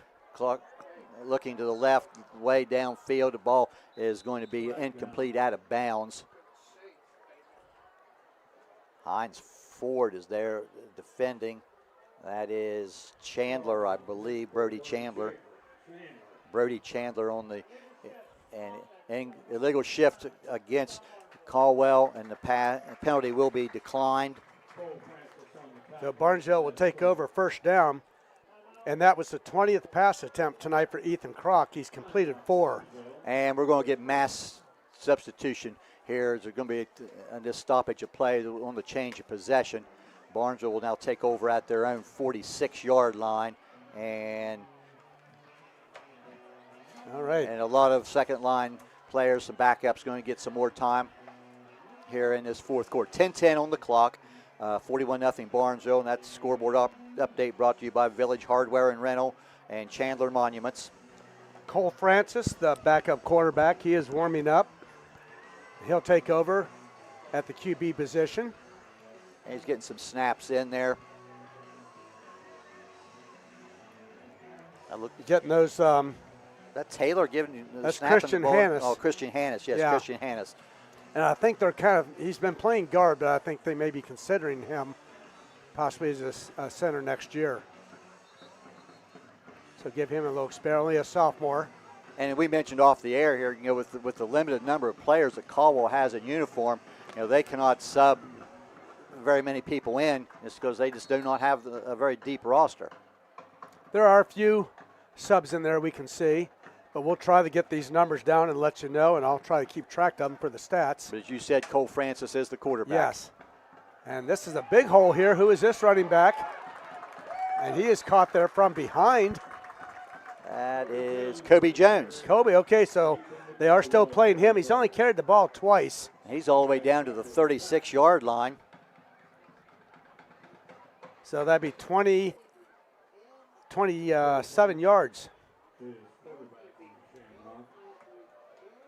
We have a wallet that was found on the visitor's side. Atlee Good. Atlee Good. It's up in the press box. All right, so we're in an I formation again. And this will be a handoff to the fullback. That's still Tolliver, I believe. Maybe they're switching these two back and forth, play a little bit different positions. Well, the thinking here, to me also, and something I've always liked, give your backup quarterback a series with your first line offense. Right. And that was Tolliver. They're going to give him 2 yards. Couple yards, yes. So he now has 58 yards rushing tonight on 11 carries. And Jones at the tailback. And Francis is going to roll out. He throws the ball and threw that in between 2 receivers there, between Colt Carpenter, and I didn't see who the other one is out there, Jeff. He's coming back. Joel Detley. 82. That's Joel Detley. So he attempted there and threw it in between them. And even though it's an incomplete pass, we're in the running clock situation, so the clock continues to move now. Just over 8 minutes left in this game, 41-0 in favor of the Shamrocks. And this is going to be consecutive regular season, 33 consecutive wins. And I look back here too, also, of course, but Shamrocks also have 19 consecutive regular season wins on the road. That's impressive, yeah. Because their last loss was a home game. All right, this will be a handoff, and this will be Casey Carpenter, I believe. I think I thought that was number 8. Yes, Jack Jones, right, number 9. Okay, so Kobe Jones getting a couple carries in here. He's down to the 33-yard line. Okay, so Colby. Yeah, Kobe Jones has got a couple carries on this possession. 4th down now and about 7.5 minutes left in this game.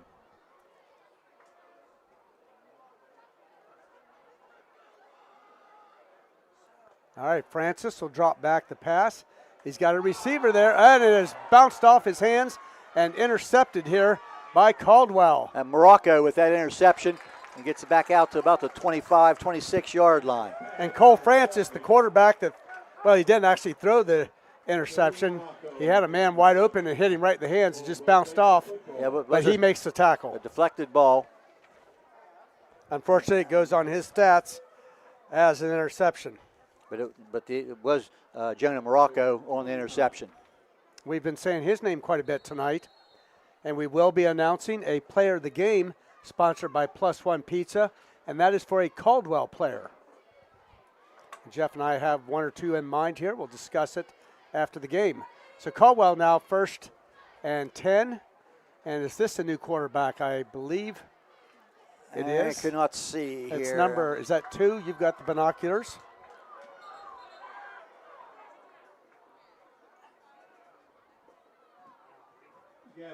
I think Leak is the ball carrier. Yes. There, and he's going to get, he's not going to get any, he might get a couple of yards.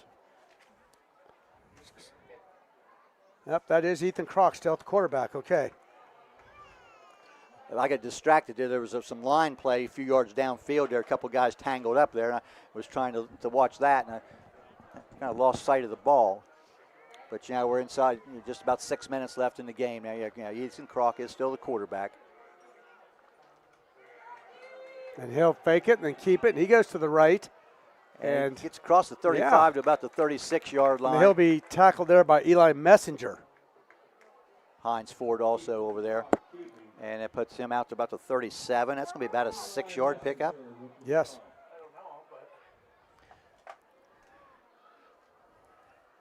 And we see some new players going in for the Shamrocks there. Evan Wells, a freshman, just checking in there. Evan Carpenter in defensively now also. He may have been in earlier. Cole Carpenter in now at the free safety. This is Kroc once again. He's got nowhere to go. He's going to be brought down immediately over on the left side. There are a lot of subs for Barnesville on that defensive line. They're doing a nice job. And Evan Carpenter with the tackle. Dylan Lucas also there, kind of helped Kroc up. And we try to catch some other names here, and then we miss a lot of what's going on.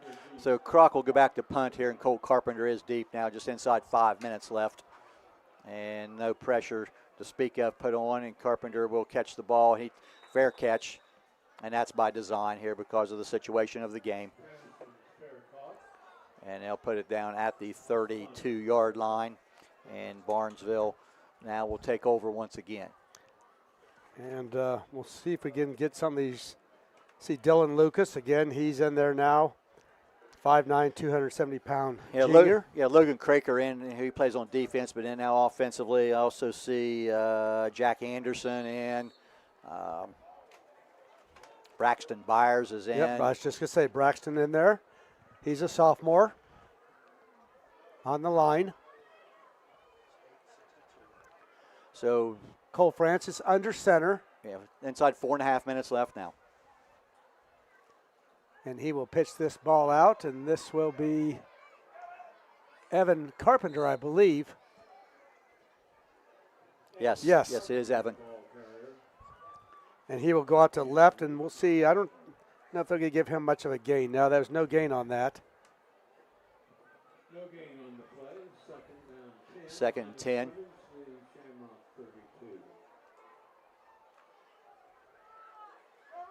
Again, Barnesville taking their time, just letting the clock run down. We're under 4 minutes now in the game. Barnesville up 41-0. And this will be a handoff. I believe this is Carpenter, Evan Carpenter again.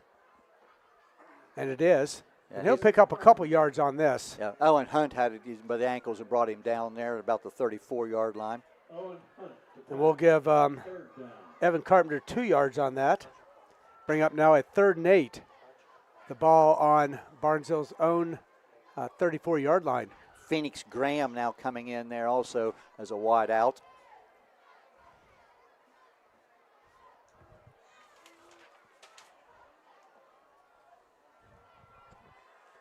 Okay, Francis will drop back. He's under pressure. He's going to keep it. Nice spin move there. Goes ahead for maybe a yard or two. Yeah, brought down there. I think that's Leak. Yes, that's Gavin Leak also made the tackle there at the 37-yard line.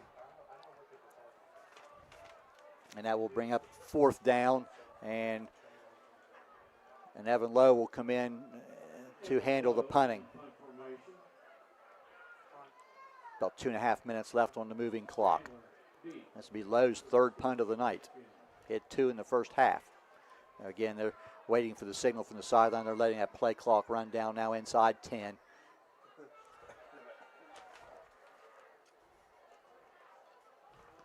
A lot of pressure on there. Morocco put some good pressure on. And it'll bounce out of bounds. Just getting the ball away. It's going to be out of bounds. I'm waiting to see the official if he's finally going to get down there to mark it out of bounds.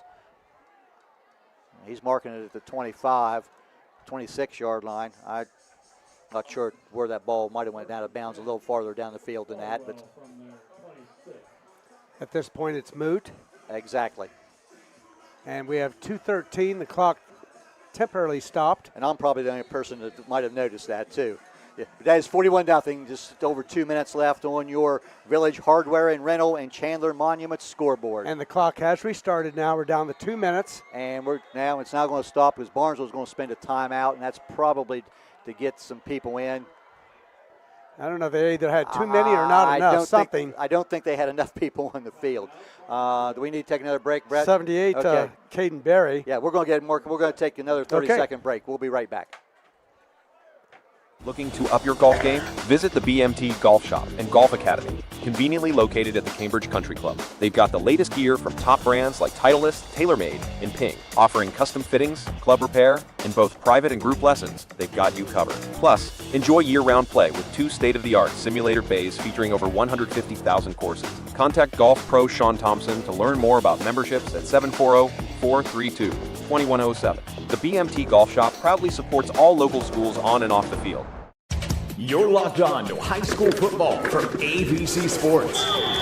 93 BNV. And we think that timeout by Barnesville was because they did not have enough players on the field, and that's a tough job when you're trying to substitute and get people in the game. So Caldwell back out now after that timeout. And Croc's staying at quarterback. Still in there with Leak beside him. He'll give it to Leak. Leak will fight for a little bit there, and he is brought down.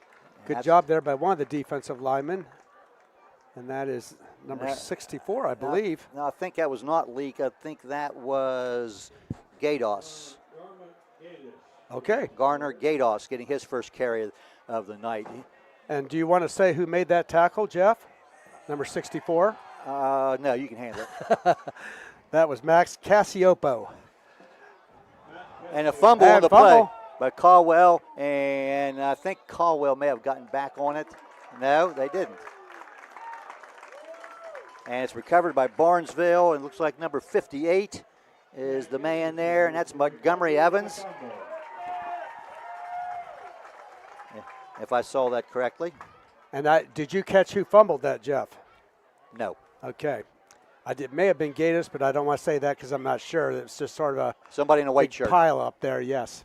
So now with this 1:25 on the clock, and it's now moving, a couple of knees here, I believe, will be enough from the sideline in with this last play is Evan Wells. And it's, these kids also, deserve a chance to run a couple of plays here. Yeah. Also. Wyatt Newland in there. But they're in a Cassiopo. And Wells is now lined up at quarterback, the freshman, and he's going to keep it right up the middle and get a few yards. Evan Wells with the football. Yeah. Evan, I would say, is quarterback on the freshman games that the Shamrocks have had this year, down to about the 22, 23-yard line. About a 5-yard pickup, maybe. Wells is back there in the backfield. He's got Evan Carpenter with him. And I can't see the other one. And he's leading the block, and this will be Wells. And he'll be brought down right about the 19-yard line. And that's going to do it. Yeah. Carter Caplet in there blocking for him. And we mentioned earlier, the injury that Barnesville had before we go away there to look at this. We're going to try a field goal. Evan Lowe's going to try about a 41-yard field goal.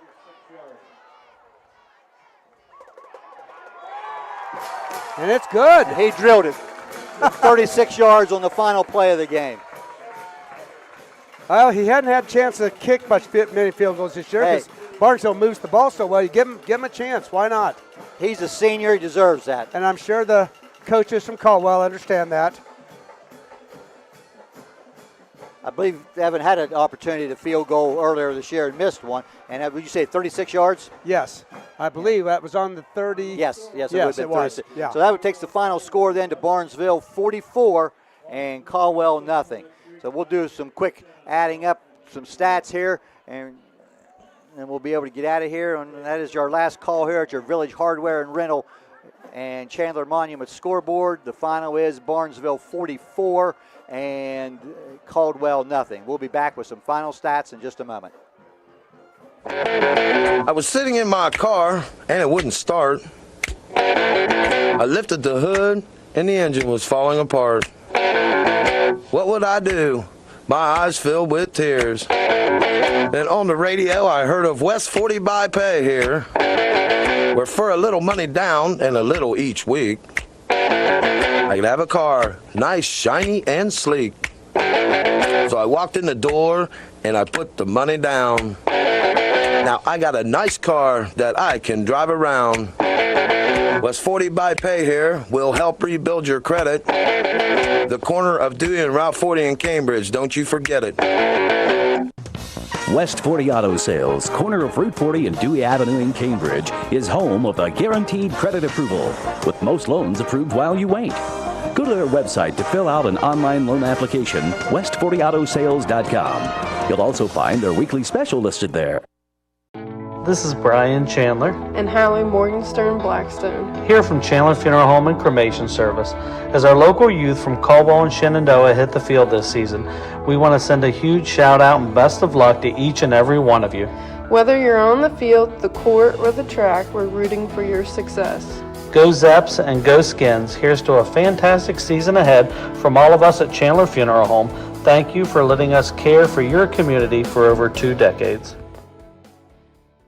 If you're in need of a well-established landscape hardscape contractor in the Belmont County area, count on Cornerstone Landscape, established in 1999. We specialize in retaining walls, paver patios, decks, lawn care, and much more. We're here to help you every step of the way. From design to maintenance, we do it right the first time. Call Cornerstone Landscape today, and let's build the landscape of your dreams. Visit cornerstonelandscapeoh.com or call 740-782-1787. It's time to say goodbye to summer and hello fall with the new DQ Fall Blizzard and Shake menu. There's the always festive pumpkin pie, tasty new caramel fudge cheesecake, and more delicious fall flavors than ever right now on the DQ Fall Blizzard and Shake menu. If you're craving fall, you can find it at Barnesville DQ, 402 East Main Street, where happy tastes good. DQ would like to wish the Shamrocks a great season. Go Rocks! Just like on the field, we believe in teamwork with our customers. This is Ashley Rich from the Farmers and Merchants Bank on the square in Caldwell. With our services, you can bank from your home, the office, or even at the stadium. You can sit back and enjoy the game knowing your money is in great hands. Good luck to all the local teams this year from everyone at the Farmers and Merchants Bank, member FDIC.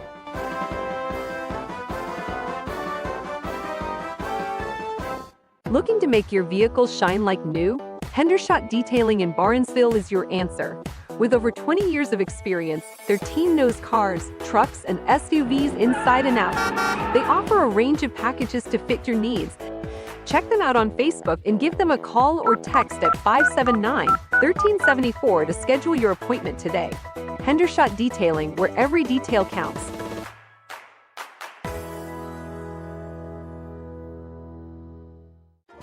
Discover excellence at Hissam's Service Center and Towing on East Main Street, Barnesville. Family owned since 1974, they're your one-stop solution. Propane, full-service gas, on-off-road diesel, non-ethanol, they've got it all. Expert body shop with free estimates and service garage for oil changes, alignments, AC charging, brakes, and more. Proudly supporting Barnesville Shamrock athletes. Good luck this year. Go Rocks. Trust Hissam's for top-notch service and community spirit. This is Ken Perkins. Robin and I and the staff at McVeigh Perkins Funeral Home want to wish Noble County athletes from Shenandoah and Caldwell High Schools an exciting fall sports season. We also want to wish all students a successful school year on and off the field. In our tight-knit community, our kids are our future, and we are honored to watch them succeed. McVeigh Perkins Funeral Home invites you to visit us at www.mcveigh-perkins.com or on Facebook. All of us at Rumor Loudon Heating and Air Conditioning wish the Barnesville Shamrock football team a safe and successful season. Speaking of teams, Rumor Loudon has a team of 3 locations to take care of your heating and air conditioning repair, maintenance, and installation needs. We have manned offices in Barnesville, St. Clairsville, and Moundsville, West Virginia. We provide free estimates on new installations. Check out rumorloudon.com for lots of home comfort information. Cooler weather is headed our way eventually. Call any office to schedule a furnace checkup. Back here at Barnesville Shamrock Stadium, where the Shamrocks moved to 7-0 on the year with a 44-0 victory over the Caldwell Redskins. Before we go into the final stats here, I'll say one more thank you to our game sponsors: West 40 Auto Sales, Patrons Buckeye Mutual Insurance, Doane Ford, Cedar Ridge Behavioral Health Solutions, Allen Hunter State Farm, Barnesville Hospital WVU Medicine, Hissam Service Center, Ben Schaefer Realty, BMT Golf Shop and Golf Academy, Chandler Funeral Home, Cornerstone Landscape Company, Stoney's RV Sales and Service, People's Bank, WB Green Insurance, Hendershot Detailing, Rumor Loudon, Barnesville Dairy Queen, Sue Snowd State Farm, McVeigh Perkins Funeral Home, Farmers and Merchants Bank, and Bicon Services. Thank you to all those people, and we will also have a Caldwell Player of the Game sponsored by Plus One Pizza here momentarily. Recap the scoring. Shamrocks were on the board first in the first quarter. Casey Carpenter 1-yard run. Evan Lowe kick made it 7-0 at the end of one period. Shamrocks. Barnesville scoring 3 times in the second quarter. Tolliver with a 3-yard run. The Lowe kick. Camden Carpenter, a 25-yard reception from Casey Carpenter. The kick failed, and it was 20-0. And then McIntyre had his first of 2 receptions of the night, or first of 2 touchdown receptions, but Brady McIntyre on 37 yards to make it 27-0 Barnesville at the half. McIntyre's second score of the game came early in the third quarter. That was an 8-yard reception. Lowe's kick made it 34-0. And then Camden Carpenter's second reception of the night, and the fourth Casey Carpenter touchdown with about 5 minutes left in the third quarter made it 41-0 in favor of the Shamrocks. And then the scoring was completed on the last play of the game when Evan Lowe hustled onto the field with the field goal unit and kicked a 36-yard field goal as time ran out. And the final score was 44-0 in favor of the Barnesville Shamrocks. Mark, what you got individually? All right. Let me go through some scores here real quickly from some area teams that people might be interested in. Barnesville opponents and future opponents. St. Clairsville over Bel Air right now in the third quarter, 42-8. Meadowbrook has come back now, and they lead Coshocton in the fourth quarter, 36-7. Monroe Central, Barnesville's opponent next week, 34-0 over Shenandoah. Shenandoah, Barnesville opponent in 2 weeks. Malvern, 25-8 over Buckeye Trail, and also Union Local, Barnesville's final opponent of the year. They remain undefeated with a 48-6 win over Cambridge. So next week will be a battle of 2 unbeaten teams as Barnesville and will travel down to Woodsfield and take on the Monroe Central Seminoles. That team has made a great turnaround from last year, and that will be here on BNV and YRP TV. So check that out. Let's go through the stats here, individual stats now. Caldwell first. And again, the score tonight, 44-0 in favor of Barnesville. Ethan Kroc, the quarterback for the Redskins, he throws the ball 20 times tonight. He completes 4 of them, and he throws 3 interceptions. Alex Hurlin, 1 catch for 3 yards. Brody Chandler, 2 catches for 13 yards, and Pfeffer 1 catch for 9 yards, 25 yards passing tonight for Caldwell. Rushing tonight, the quarterback, Ethan Kroc, he did a lot of things tonight, also had a lot of tackles. He carried the ball 15 times tonight for 60 yards. Gavin Leak also 15 carries for 42 yards. Aiden Bender, 2 carries for 21 yards. And that will come out with a total of 125 yards rushing, 25 yards passing, 150 yards from the line of scrimmage for the Caldwell team. They were penalized tonight. 4 of them that counted. Barnesville did turn down a couple, but they had 4 penalties tonight for 30 yards. And they had 4 turnovers tonight, 3 interceptions, and a fumble late in the game. Barnesville Shamrocks tonight, Casey Carpenter, another very good night as he throws the ball 15 times. He completes 10 of them and throws 4 touchdown passes. He was sacked 1 time for 4 yards. And also Cole Francis, he come in late in the game, threw 2 passes, did not have a completion this evening. And he did have 1 interception, though, but that wasn't his fault as it went off of a receiver into the hands of a player from Caldwell. Tonight the catches, Brady McIntyre, 2 touchdown catches, 37 and 8 yards. He also had a 5-yard catch, 50 yards in receptions. Cam Carpenter, he had 3 catches tonight for 111 yards, a 62-yard touchdown catch, and a 25-yard touchdown catch. Eli Messenger, a catch tonight, 14 yards. Trey Tolliver, 1 catch for -2 yards. Colt Carpenter, 14-yard on 2 catches. And Kobe Jones, 1 catch for 16 yards. So Barnesville tonight passing 203 yards.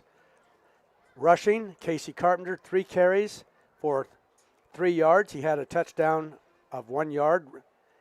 Trey Tolliver tonight, he had a 3-yard touchdown, and he rushed the ball 11 times for 58 yards. Kobe Jones, 4 carries, 35 yards.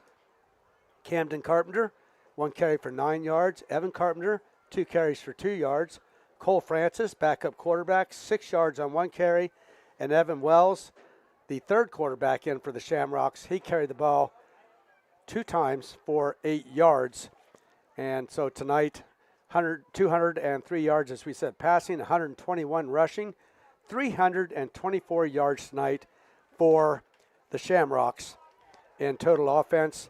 1 interception there by Cole Francis at the end of the game. But we were just talking here, very impressive tonight. No penalties tonight on the Barnesville Shamrocks, and that's something in high school ball or any level that's unusual. And as the last matter of business here tonight, we have a Caldwell Player of the Game sponsored all the Caldwell's radio broadcast, sponsored by Plus One Pizza. And I'm going to give that to Jonah Morocco tonight of the Caldwell Redskins, in on several tackles there in the second half. He never quit playing, and also had an interception, there late in the game. So the junior, Jonah Morocco, will be our Plus One Pizza Caldwell Player of the Game. And we also want to mention tonight the homecoming queen who drew the flower was Abigail Johnson. Congratulations to her. And the runner-up was Lexi Greer. So congratulations to those 2 young ladies tonight on their homecoming queen activities. Again, we want to remind everyone that we are back here, or not here, but we are back on the radio and YRP TV next week at Monroe Central. Both teams will go into that game with 7-0 records, so it could be a dandy. We'll wait and see. Again, for Mark Brown, I'm Jeff Stevens. Go ahead. I was saying also tomorrow, on WBNV, stay tuned as the Cleveland Guardians start their playoff track tomorrow. I believe that's a 1 o'clock game against the Detroit Tigers, and then later in the day on WILE, the Ohio State Buckeyes will be on the radio. That's so at 3:30 against Iowa. A lot of action, on some of our stations here over the weekend. Okay, we also want to wish both the Caldwell and Barnesville cross-country teams tonight good luck in the OVAC championship meet at Caldwell. And again, your final score tonight is 44-0 in favor of Barnesville. I'm Mark Brown for Jeff Stevens. Good night, everyone.